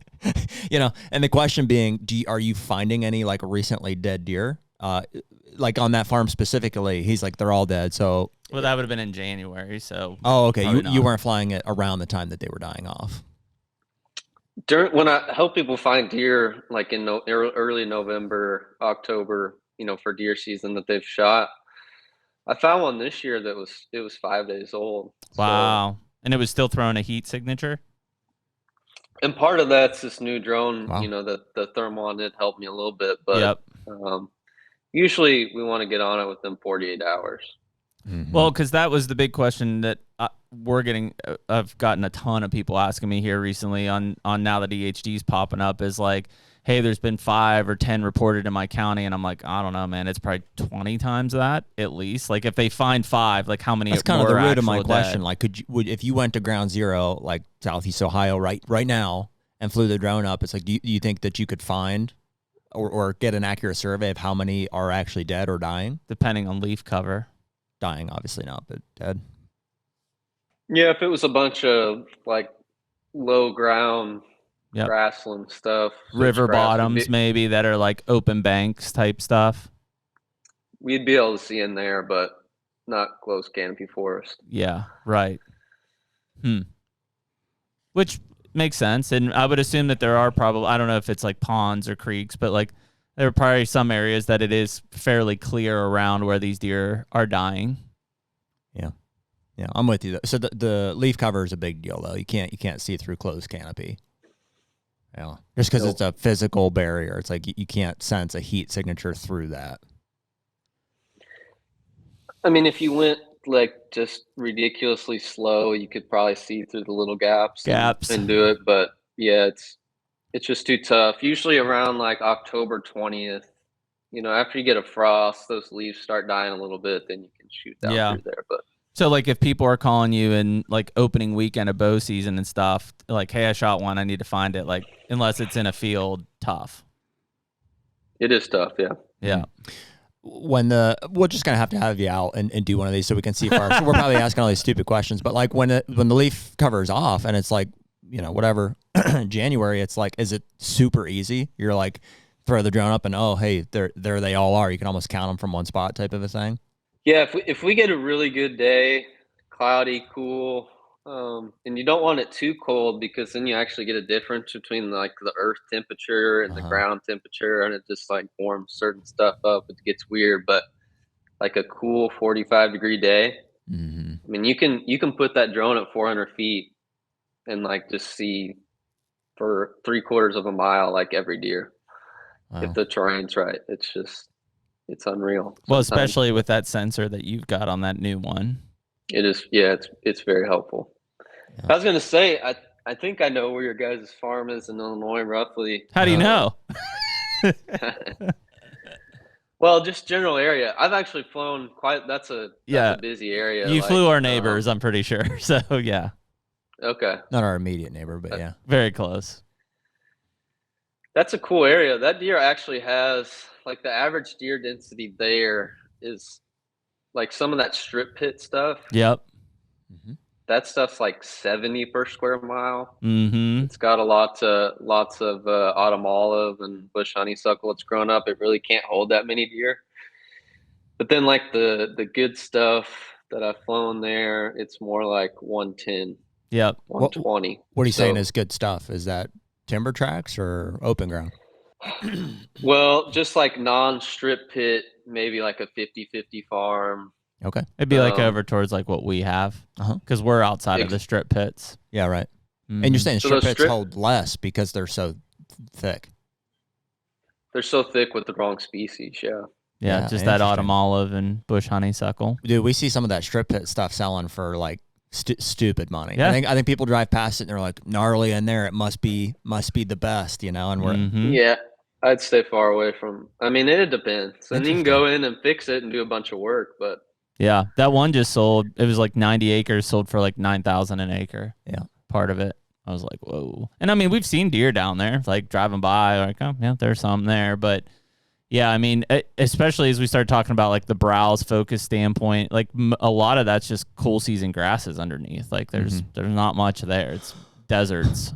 Well, I'm interested if we can stay on that. I mean, that area because Jeremy and I have never personally had a drone survey done. Like you said, you did one of our neighbors. They're not far from us, and so it's going to be a similar type of a feel. Although it is different. I mean, they're in big like there's big WRP tracks and stuff like that down there. Almost more what I would call covered than where our farm is at specifically. But you're saying in general, you're seeing like 100, 110 deer per square mile and that kind of stuff? Yeah, if we say like this is a good 50-50 farm, that part of Illinois, I'd say 100 to 120 is going to be the density. Yeah. And do you like that number? You think that's a good number for like the habitat that's there? I think if you really want to optimize to grow the biggest bucks, that I would do like 25% less than that. Yeah. So I'd be around like 80 per square mile. Hmm. So if your herd naturally wants to be at whatever number, I think you need to take it down like 20 or 25% below that and try to keep it there for the best, growing the few biggest deer and having the healthiest deer herd. Yeah. I'm really curious in that area specifically because there is so much ag. If you have any perception, I don't know if you have flown more farms there or multiple times, but like what the ebb and flow from seasonality kind of looks like. Like, dude, right now on our farm, I'd say we have a good 50-50 farm type of thing. And again, this is just my perception. So let's say it's 25% higher than what I think, but there are very few deer on our farm right now. You know what I mean? Like I can plant a three-quarter acre bean field and it's like, they haven't touched it. I mean, relatively, a handful of deer in there, but anywhere else, in a super high density deer, especially with not a lot of adjacent food, something like that's going to get hammered. Like you plant the three-quarter acre field in Ohio and mine's gone. Timber country, it's gone, in a couple weeks. So that tells me that they're not there necessarily. They're spread out across the landscape, quote unquote habitat or landscape, because there's so much food right now. Do you have any kind of perception on that? I do a lot of summer flying for clients, and then fly around where I hunt too, some in July and August. And I mean, the deer definitely totally pushed out. I mean, I find deer like a mile away in a waterway just chilling out. Yeah. Somewhere they'd never be in the winter, but they're there now. I find a lot of deer, especially the last couple of weeks, they're bedded in the beans. Yeah. They love going out there in the beans. And a lot of people think they bed in the corn, but I hardly ever find that. Interesting. I was going to ask you that. And a lot of deer in the warm season grasses now, I think, one, because of the food, but two, like, in my mind, I think you go out there, you get away from a lot of bugs, no ticks out there a lot of times. So I just think they also don't want their antlers and velvet rubbing against stuff. Like, so even if you think about corn, like you start, just hammering off of corn stalks every step, like it's just annoying. How would they even get through that? Right. Versus like laying in beans, it's just like antlers in the and then them, and it's shaded underneath there. I think, and Jackie, you elaborate on this. I think the only time you're going to find them bedded in corn in the summer is if there's a clear, like a route, like let's say there's a waterway that meanders through it to an island of cover, whatever it is. Totally agree. Yeah. That's what you see too? Yeah. Lots of deer in waterways, lots of deer in the beans starting like 2 or 3 weeks ago when they finally got tall enough. Yeah. But just never many in the corn. Huh. Anywhere specifically in the beans? Like any observations with that? Or, I mean, sprayer tracks. Interesting. Yeah, they love the sprayer tracks. They'll always pick a sprayer track over anywhere else. Oh, that's cool. That makes sense. Or maybe like if there's a riser and there's a little bit like open spot, they might go there. But what about they love the sprayer tracks. Yep, cool. What about shade versus like full sun? So if I find the summer, it's in the evening. And sometimes when we first start, a lot of those deer are still on their feet, but I think they stay there all day in the beans, full sun. Well, if you think about like 3 foot or higher beans, like there's a lot of shade underneath. Yes. Their eyes are below, the beam line. In the shade. Interesting. Well, that's always a thought. It's like, and I think both are probably true in different scenarios. But some guys are like, well, they're visual, especially mature bucks. I've heard even recently some guys say they're very visual. Like they want to bed somewhere where they can see stuff coming. But I mean, a bed like that, it's like they can't see. They can't see anything. It's got to be purely, what sense do they have? Are they going to hear it or smell it? I mean, that's all they got. Yeah, I also think they're just not threatened though. Like, I mean, they're doing it at like they've basically not been threatened very much, besides like just whatever coyotes or whatever's around for months at this point, right? There's been no hunting pressure put on them, you know, and so their guard is about to be as down as it's ever been before we pick it back up, you know, from driving in there and hunting and dropping scent all over the place. And that's true. You know, I think you see that, like we were talking about in my area, they basically chip to the ground like 300 acres next to me, Jack, that, you know, was just big hardwood. Now it you know, was bare dirt in November of last year.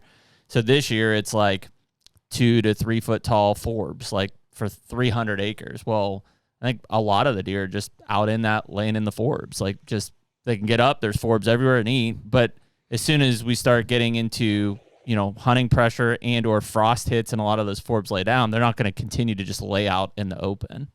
How do you think that translates to season? Like where you're seeing these bucks bedded, can you tell if they can see a long way, or if they're just purely relying on their, you know, guys talk about thermal hubs and stuff like that. Are they bedded? Like, do you think they can see from their beds for the most part, I guess is my question. I don't think they can, no. Either a grown up waterway or an edge or in that bean field. I mean, I know in the beans they can't see. Well, so and you're talking about in the summer. In the summer, yeah. What about in November? Or even January. Yeah. When we talked about, they're always going to use see the wind. They're always playing the wind where they bed. I mean, that's something we always pay attention to when we survey. I mean, if you are in ridge country, they want to be on top and look down. I mean, see that all the time. A lot of the surveys I do are in more flat country, so don't have that. But yeah, I guess because I was going to ask in ridge country if you see them bed high versus bed low, because that's always a big, or a hill country even. Doesn't even have to be ridge country, but, you know, are deer bedding high or are they bedding low? Well, yeah, so one situation is they're on a ridge. They can see it's a leeward, you know, the wind's coming over the top. The alternative would be they bed like in a bowl or a valley somewhere where they know the wind is going to swirl, and they're relying more on the wind in that sense. Yeah. Should have better stuff to talk about here on that, but I mean, usually I'm flying middle of the day, right? So I'm sure where they're bedding at night, where they lay down for the night, or you know, middle of the night or early morning. Thermals are always changing, but I think they typically want to be higher. Yeah, what I would say. That would be one thing that I would be. I mean, it makes sense. I would agree too. Generally, that's my observation. I would say that, you know, obviously you're flying midday, but like even in that mid morning, like from, you know, basically night ends, thermals are still dropping. All of a sudden, sun hits, thermals start rising. Like if those deer are shifting, you know, significantly from a bedding spot, because we talk about that mid morning, you know, in a hill country standpoint or something, that we see that shift happen where all of a sudden that sun starts hitting, that thermals start rising, they get from the bottom and they start moving up to that ridge point where they've got that leeward wind and, you know, tunnels basically focusing on that. HUNTR Podcast is brought to you by Bushnell. Man, what an iconic brand. I mean, I vividly remember growing up, it seemed like every serious deer hunter had a Bushnell pair of binoculars or a Bushnell rifle scope. You knew that those guys were serious about what they were about to go with if they were packing the Bushnell stuff. No doubt, man. I remember Bone Collector guys and so many others that we've respected over the years. It's always been like your grandpa's rifle scope. And since then, obviously, they've developed so many great products. We're rocking the R series of binoculars this year. I believe it's the R5 10x42s. Those have been awesome. We took those to TAC a couple weeks ago, along with the Broadhead rangefinder. It's got a ton of technology packed into it for angles and, you know, and for bow hunters ultimately. So that's been awesome. Yeah, and I think one of the biggest things, we've talked about this with a lot of the brands we're working for, is we want high quality gear that's affordable. And that's exactly what Bushnell's trying to position here. They want to make really good gear that anyone that's serious about deer hunting can afford. And so most of those R5 series binos that we're talking about are under $300 for unbelievable glass. No doubt. And so for right now, you can use code HUNTR, HUNTR, to get a discount on the Bushnell website. That's bushnell.com.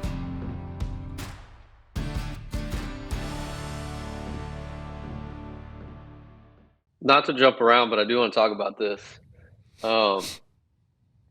So kind of like a typical buck to doe ratio I'll see after, you know, most farms in the Midwest are around like a little over 2 to 1. So after we account for button bucks and fawns and do a little bit of math for that, Yep. I've flown probably 10 farms in Kansas, all pretty open country, all pretty much in the Flint Hills. Lower densities. They've all naturally been a 1-to-1 ratio or better. Wow. So I'd be curious.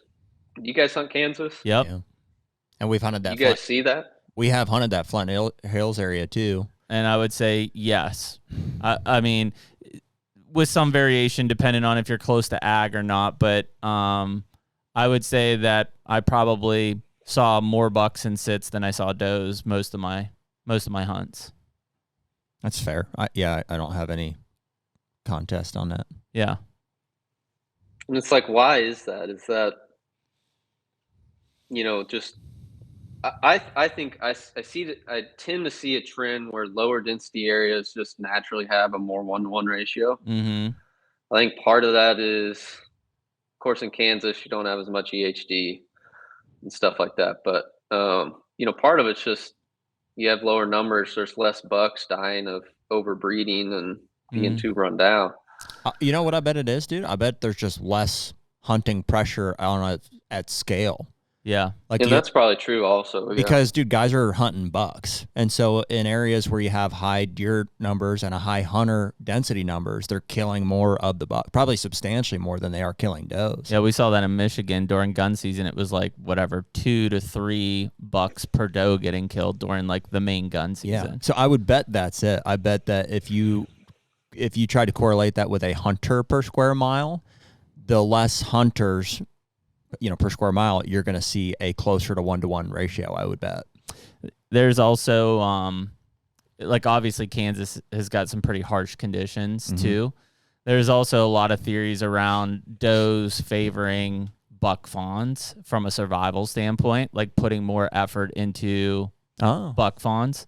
Can they prove that? That'd be pretty easy to... I mean, there's been several research pieces published on it, but, so whether that's from coyotes or whether that's nutrition and favoring or defending, however, it seems like they tend to put more effort into the buck fawn side. So, if that starts to skew a little bit here and there, you're gonna be 1-to-1 or better. When you say effort, you mean they're more likely to have they're more likely to have more buck fawns than they're let's say, because on average it's 50-50, right? We just make that assumption. They have one buck fawn and they have one doe fawn. That they're going to put more effort into raising the buck fawn than they are the doe fawn. Oh, interesting. From a maternal standpoint. And why is that? I don't know. Something with natural selection and genes moving forward. Is there evidence of that? Really? Yeah. Yep. It's kind of cruel. Versus, and I say that versus let's say normal big ag country where there's resources available and stuff, they don't have to really prioritize because there's resources everywhere. It's they're able to take care of the fawns pretty evenly. But as you get into those harsh conditions and things like that, or, a lot of these places that have low densities have poor habitat. Well, if that mom's producing milk for 2 fawns, that's really stressful to try to do it. Eventually, she probably biases one of the two, and that's where the historical leans to the buck fawn. And I wonder why that would be. Assume just for performance and genes moving forward and strengthen the herd. I don't know. Oh, that's a very communist China way for them to do it. It's just the way they do it. Lack of resources. They're we want one boy. They got to put it somewhere. So, yeah. So you see that, and every herd's got its own differences. I've got, for whatever reason, behind my house here on the mountain, I'll have, does will have 2 button bucks, all the time. I'll have, 7 button bucks in one food plot that's an acre, and not a doe fawn in there. And, that's just how it is. I don't know. Huh. It makes me wonder about my farm in Ohio too, is from a number standpoint. I feel like we have a lot of deer. You do. Yeah. And we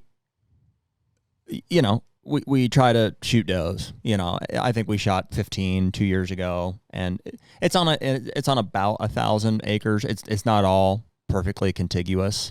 But on the, 600 or 800, acre part of it, I think we shot 15 does two years ago. And I think last year we shot 7 to 9, something like that. I can't say for sure. Granted, it's hard to just purely from a perception standpoint. I'm like, did it seem like we saw more does? I can't say that it seems like there's any less. I bet you got more coming in just with the amount of food and feeding and stuff. Like I bet you suck deer in. I'm sure we do. So as soon as you take those 15 out, by the time you hit January, 15 new ones have come in. Probably. I mean, dude, if he's saying 100 to 110 in Illinois, we've got to have 250. You're in a 250 to 300 zone. You're the one that if all of a sudden you went to whatever Jack said 100, you'd be like, yeah, they're all dead. And it's like, no, you still have 100 per square mile. Well, I've hunted areas with very low deer densities, and like, yeah, it is a stark difference. Yeah, yeah, because I mean, how many deer do you see on an average sit? I mean, it depends where you're sitting, but I mean, yeah, if you don't see at least 5 to 10 deer per sit, I mean, that's tough because you could sit a more observational sit where I can see, big food source, and yeah, you're going to see 30, depending on time of year. Yeah, I mean, it's not uncommon in the summer for sure to go out and you'll see 15 to 20 deer in a field type of thing, and like every field.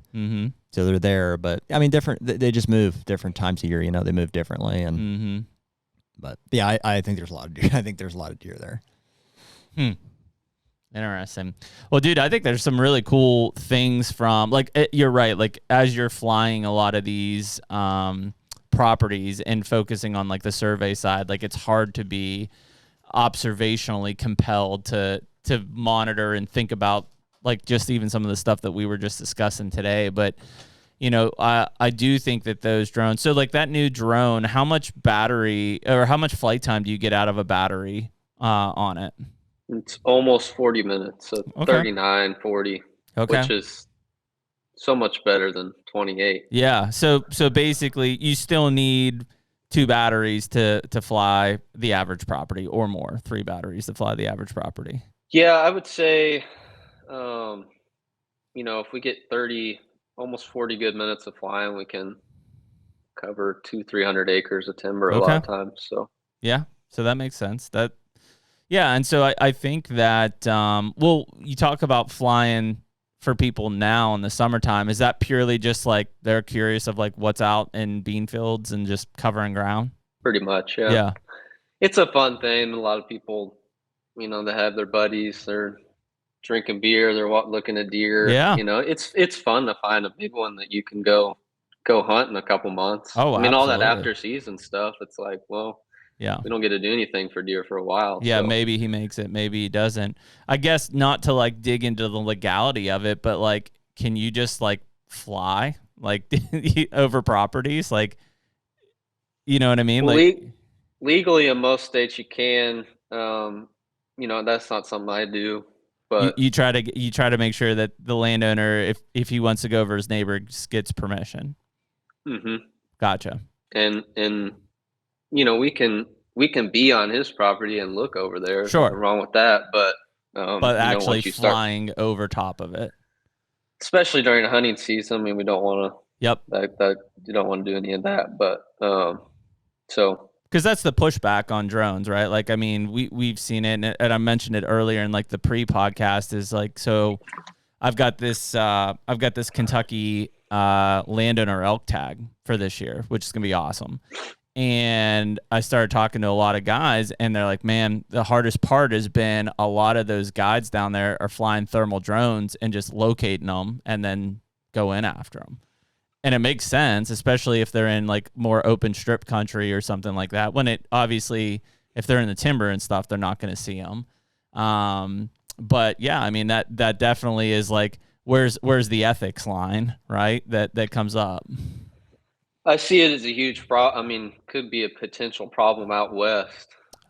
Yes. I mean, just being able to cover a whole mountainside in like minutes is the craziest thing ever. But I'm sure people are doing it right now. I'm sure they are too, and I know on the legal side, a lot of those western states are, way harder on technology, but it's got to be careful out there. Yeah, yeah. I mean, and the other thing, these thermal drones have been around for a long time, so I know people that have had them, and it's just like scopes. Sure. I don't think it's going to be the end of the world. I mean, people like to get fired up about it, but No, there'll be some bad guys, but that's we'll keep it under. Well, and that's what I was going to say is like, I think from like what we just talked about from surveys or just observationally learning more about these animals, like it's an awesome technology. But like you said, in every group, there will be bad apples that abuse the technology and use it for the wrong things. You know, I mean, I forget what, I don't remember if it was the Ohio group or one of the groups I'm on Facebook. And like, there was a dude like basically flying drones in late October on public land and dropping, basically trying to sell guys pins for where he was seeing like decent bucks. Crazy. And I'm like, yeah, what? Like, what do you, that's insane. And I mean, that's like, I don't know what the legality around that is, like, but it's like ethic wise, like clearly like, okay, that's a bit over the line. Why is that insane? That he's selling pins to people to go and hunt these deer on public land that he's scouted with a thermal drone. Yeah. Is there any law against that? I don't think so. Yeah. So that's why I said it's ethics more than anything. I mean, hey, what are ethics? People are going to do it. If it's there and people can do, yeah, they're going to do it. Yeah. Obviously, I don't think that's right. But but that's what's going to end up causing issues. Like even with what Jack's doing, it's like I don't think there's anything wrong with that. I think it's an awesome technology to use, but those kind of actions are going to get people to say, "Well, what if should we just ban them all together?" And it's like, well, no, they're a good technology and we should use it right. Well, it's I obviously ask it like, you know, from a rhetorical question, you know, but it's like, I mean, trail cameras are the same way. It's like you see how poorly some of the language around trail camera usage as it pertains to hunting is written. It just basically says, I mean, every state's different, but they're trying to say like can't be used in the act of hunting or to that immediately to aid in hunting, you know, and they do that. They absolutely do. You know what I mean, just so what does that come down to? Is it a time frame between when I saw it, or is it a, you know, it's such a nuanced thing. And so drones, I think, are a similar type of technology in that they are useful to help us know what is there, potentially where they're at and how they're using a property. But where does a line get drawn in terms of like its use in the aid of hunting? You know, essentially, if that's how we're going to say it. And the same conversation came up with Mike Yoder when we were talking about drone deer recovery. And I think he obviously either, you know, he had to, you know, and I don't think he's doing anything bad with it, but he's like, you know, he's got to protect his ability to run his business there too. But like, it's a very fine line between recovery and hunting. And frankly, I don't think you can know until you found the animal. If you find him and he's dead, great. Everybody's happy. Let's recover it. You find him and he's alive. And now what do we do? And how much time has to pass? And how much information can he give the hunter for it to not be called aiding and hunting? I think Mike basically is like, yep, there he is, and just like walks away. And like it's up to them to make the decision of what to do. And that's fair. That's how that's what he has to do to protect his business. Yeah.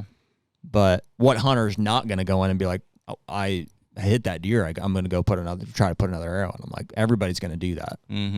It's hard not to.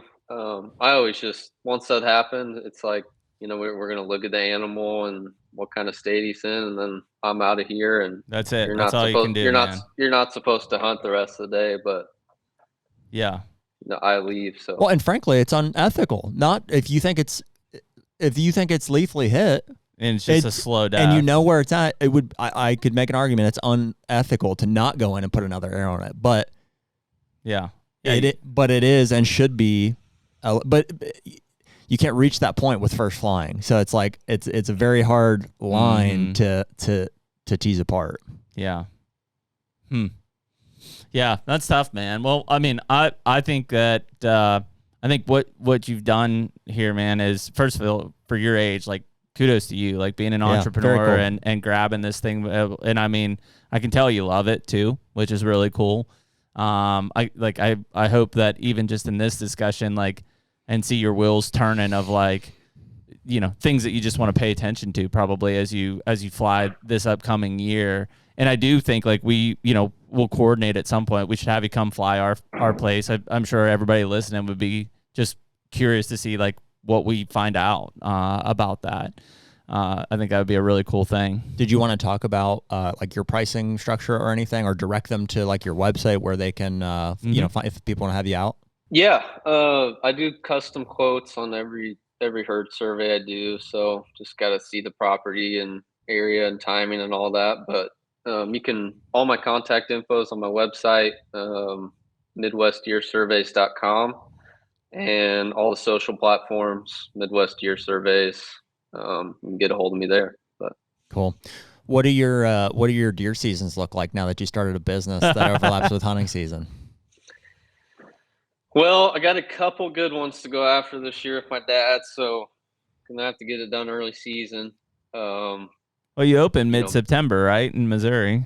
Yeah, I think these will be October deer, but you know, I don't start the herd surveys till mid-November, and so you know that early November time frame is really busy helping people find deer. But you know, my favorite week, last week of October, and just hoping to get them then. It's hard to make it happen when you want, but we'll try, and hopefully it works out. Based on past year's history, that should be when it all works out. But yeah, hopefully this you know, none of them die EHD or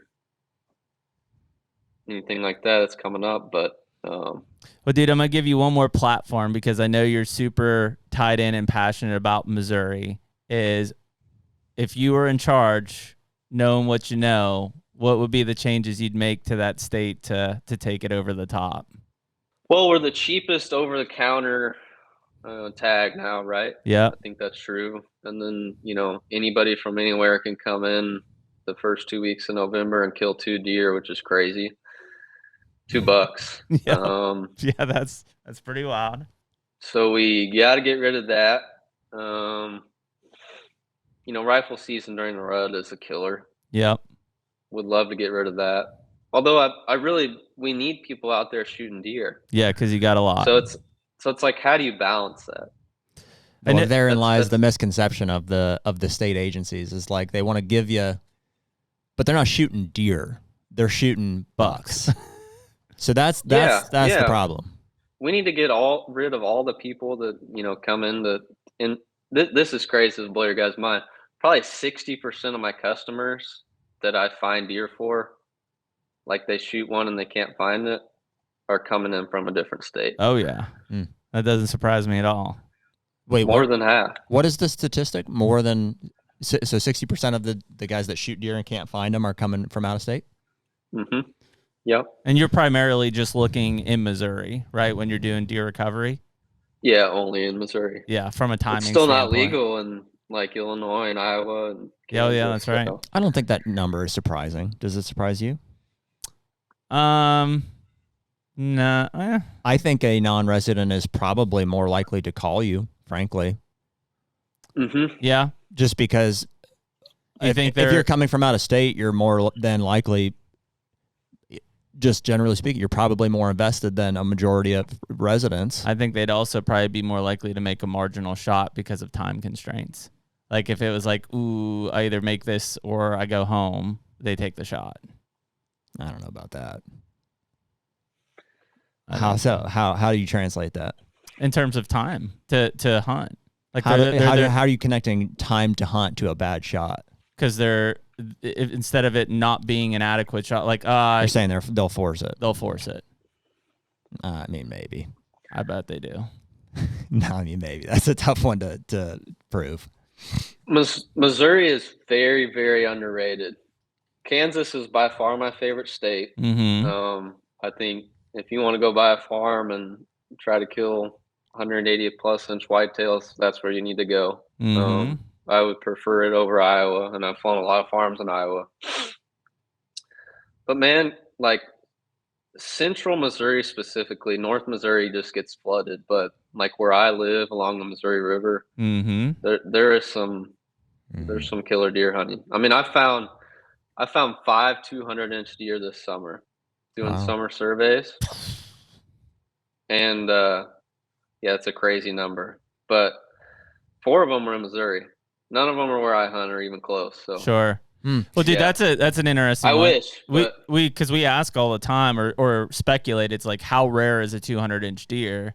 You found 4 of them in Missouri, and then just think about the number of other bucks that you've seen in Missouri. Like, I assume it's still a low percentage, obviously, but it's not a unicorn by any means. I was talking about this with some buddies the other day. We think there's probably 500 to 1,000 200-inch deer. There you go, man. That's crazy. That's a lot. And it's like, how many are in Iowa? Yeah. And then put that in perspective of, and I mean, we don't know all of them, but how many are shot in a year? Not many. Well, you think not many anymore? I don't know. 200-inch deer? How many, like in the state of, so you're saying I think more and more. You think that there's 500 to 1,000 in the state of Missouri? Mm-hmm. And pretty much all of those are going to be in the northern half. Okay. So 500 to 1,000 200+ inch bucks in the state of Missouri. And then how many get killed? How many 200 inchers get killed in Missouri a year? Less than 20, right? Oh, no, I don't believe that at all. You think it's more than that? There's so many pocket big deer that, I mean, they're killed legally, but they just don't go on the radar. Yeah, I never entered, Yeah, this was before I started all this, but, I killed my biggest deer ever. I kept it quiet. Yeah. So there's just so many people I know that are like that. Interesting. Yeah, I mean, that's a lot more 200s than I would have thought, for sure. But based on seeing 4 of them, and by flying a couple fields, like that's pretty good. And one more thing, I know we got to go here, but I think I'm always trying to pull away with what I do. I love learning about deer behavior, but it's more like what landscapes, what areas, what farms really grow the biggest deer. Mm-hmm.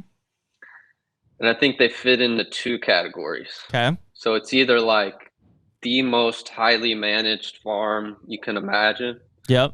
Like they got their buck management in order, they got their doe management in order, they've got A+ food plots, they've got, they've cut down half their trees, they're burning, they got it all. Those people always see success. And a lot of people think they fit into that category, but really they're slacking in 2 or 3 of those areas. Mm-hmm. Or it's real open, kind of under the radar areas that just naturally produce those deer. It may not be a great area to hunt every year, but every 4 or 5 years, that ditch right here, I mean, that's gonna have a 200. Yeah. And do you think that some of those properties get that way because they're just overlooked? Overlooked, but also like, you look at they have good native habitat, they have a low density, they're under the radar. Yeah. And just it's not just about going under the radar. They have the whole area that the native habitat's set up. When you look at it, you're like, I can see how this would produce a big deer, and those deer can make it to 5 or 6 because people aren't there. I know you had Bomar on. I watched that episode, like, I don't know, in the last month or so, and he's like, you don't want to go where everybody is. You need to find,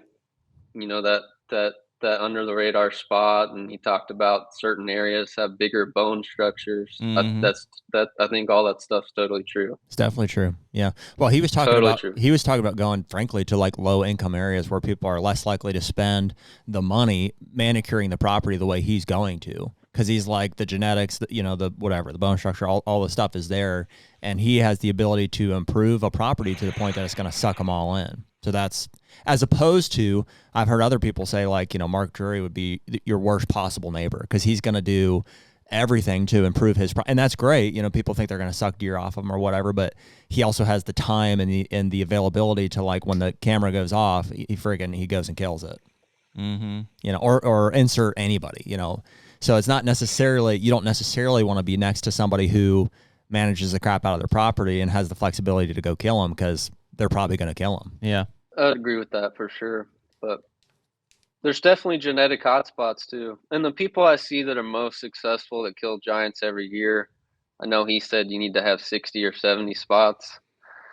I would say if you have 5 good spots, you can really, really make it happen.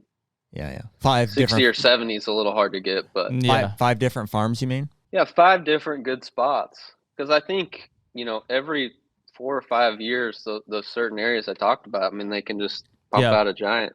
Yeah. Well, and you've got to be, the key there is if that's your only spot, it probably won't produce a giant every 4 or 5 years because you're going to put too much pressure on it or kill them early. Yeah, exactly. So you've got to be able to lean off of them and give it that space, give it that time to develop and capitalize when it's right. Or you get the best of both worlds and you get a farm like Higgins, which is, really secluded. Probably was kind of an under the radar area before he was there, but then he's built it up. Yeah. And that's probably the best acre per acre farm I've ever seen. 100%. I don't know. Well, and that's probably just another variation of like what Bomar is saying there. It's like the only thing better than having neighbors who won't invest into, making their farms awesome is like no neighbors with huntable habitat. It's just Higgins is just an island with enough timber to sustain a deer population with nothing but ag for miles. Or we talked about like the Bracket having a non-hunting park next to them, or some of the guys in Columbus and stuff that have, metro parks that aren't getting hunted next to them. And dude, contiguous timber with neighbors that hunt is a recipe for 4-year-old deer. It's tough, man. It is, yeah. It's really tough. Yeah. Yeah. Well, cool, dude. Well, we appreciate all your time this morning. It was really cool to hear that. I would love to get you back on and definitely have you come out to one of our farms at least to do stuff. Illinois is the closest, obviously, for where you're at. But are you booked? Are you booked fully for this year? Or? I'm really booked until like late January right now. Well, dude, we're gonna go out and shed hunt Higgins farm and do a fence inspection for him. He invited us out in February or March. So maybe we meet you out there and do our farm around that time too.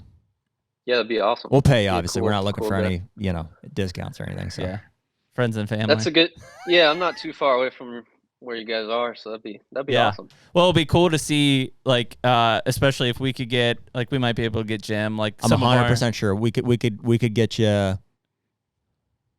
We might be able to get it close to 1,000, with neighboring landowners and stuff. And I'd like to compare that to what North when he flew. It'll be different, I'm sure. I know. That's where I'd just be really curious to see what that looks like. And there's definitely that area for us too, Jack, is like, we bought it because it's 200-inch potential, right? Like the genes are there. There have been deer within a couple miles of different directions that have been killed. And like even our neighbor across the road will like send us pictures and he's like, yeah, here's these bucks. And we're like, I've never seen these deer ever. And it's really weird just the way that those deer utilize those river drainages and creek drainages and stuff. And just, literally across the road that those deer stay over there and these deer stay over here. And this deer is just to the north of us, like an island away, and like he won't come down. And it's kind of weird when you see that kind of spatial separation. That's something I've definitely seen too. And it's like, why is that? It's the oddest thing, but there are those divides where deer will move 2 miles this way, but they won't go half a mile that way. I know. Yeah. And there's no reason they can't, but I bet it's a social thing more than anything. So. And it's because that's the thing we don't understand. Like they're like, that's a bad part of town. We don't. Yeah, we don't go over there. That guy, that dude's over there. He's crazy. I'm not gonna, that guy's freaking crazy. we don't go over there. Well, cool, dude. Well, we appreciate it. Hold on 1 second. I just want to make sure everything uploads. HUNTR Podcast is brought to you by Primos. Dude, double bull blinds, the original doe can, and who could forget the iconic Magnum buck roar? I mean, that in a nutshell is Primos for whitetail deer hunters. I mean, that buck roar is by far the best grunt call that's ever been made. I lost it in a CRP field in Kansas, somehow found it, and for the last 10 years, I've been notching every buck that I've called in with that call, and I can tell you there's a lot of marks on it. There's been a lot of them over the years, man. I can recall. So my dad actually shot that 160-inch 8-point in Ohio a couple years ago. It was double bull blind. I just set that up a few days before, and we've had a lot of success out of those over the years. And so right now, you can use code HUNTR, HUNTR, for a discount off anything on the Primos website. That's primos.com. Speak the language.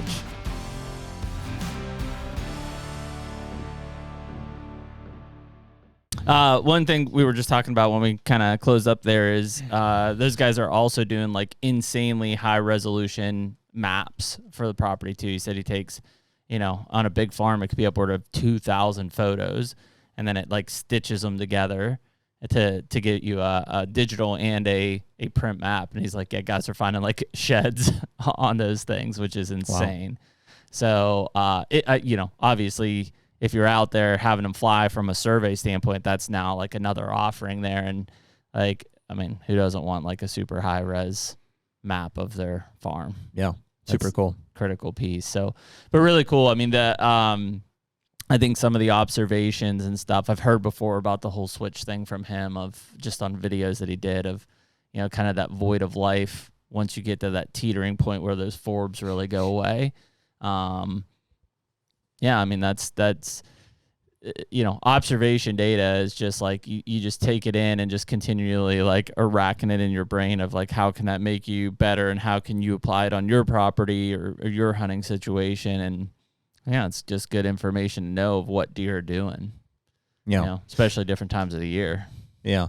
Well, and it was helpful for me to like, we asked him a lot of like behavioral questions, and it helped me to understand, like, granted that is possible, but it's more like, it's more from a survey. It really, I mean, it's in the name, obviously. I should have known that, but it's, so it was cool just to hear about some of his observations.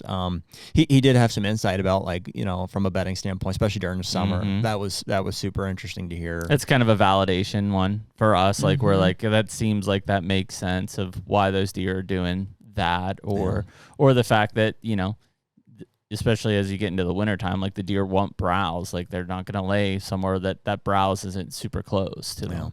And it does make me, more curious than I was before to know, not that it's like top of mind for me all the time, it's how many deer are really here type of a thing, but we've perceived things and have for years on end, about how many deer we think there are, what the sex ratios might be and stuff. And now after this conversation, it does make me, kind of want to know, what I mean? It's like, and we can potentially do something like that. So, so I'm curious.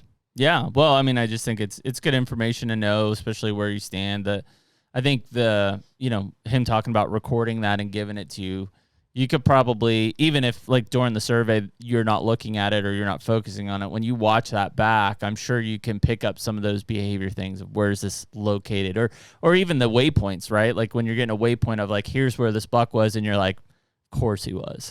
Like, that's what I mean? How I think it would go. Like if you came out and flew my Ohio farm, I'd be like, yep.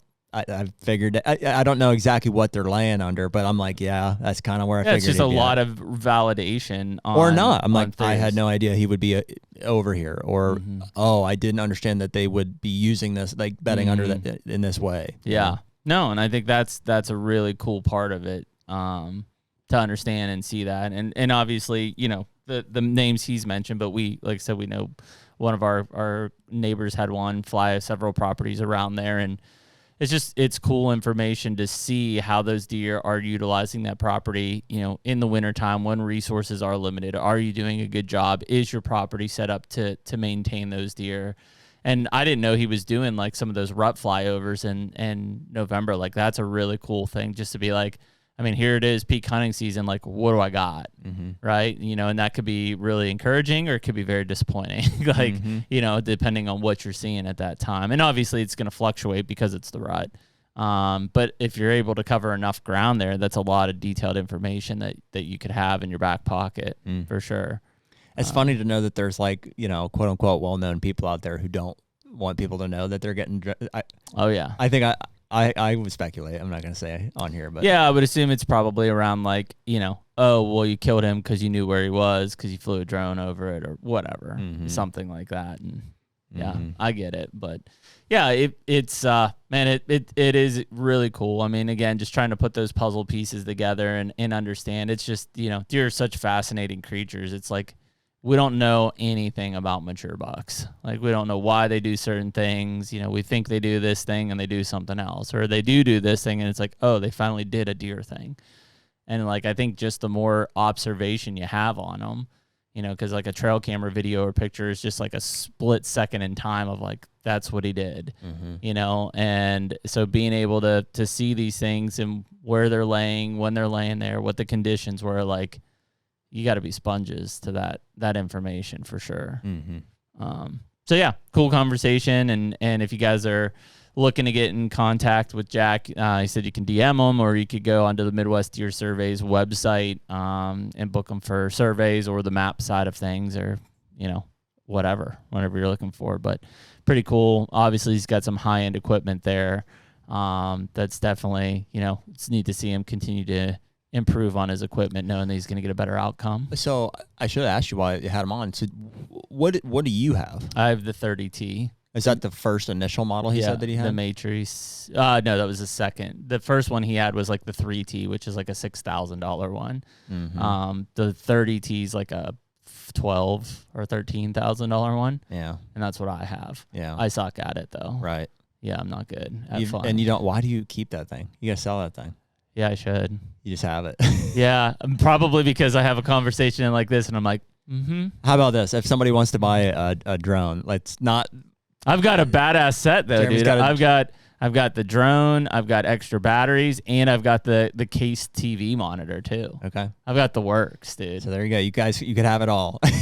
If I want to sell it, maybe I'll use it. Just write us. I did fly. They're accepting offers. I think I flew it once. I think I've only flown it like 2 or 3 times for like 5 minutes or 10 minutes at a time. Yeah.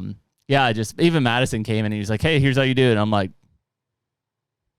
Is it different from like a real estate drone? I mean, I'm sure it is. yes. From a control standpoint, Yeah. it's very different. Yeah. Just in terms, and really it's these guys are so freaking good at like, not just the flying. Once you get, first of all, I was like, I don't even know how to like put this damn thing in the air, right? Like we press a button on our real estate ones and it's like, floop. Yeah. This one, you've got to like hold the controls straight forward and then it takes off. Mm-hmm.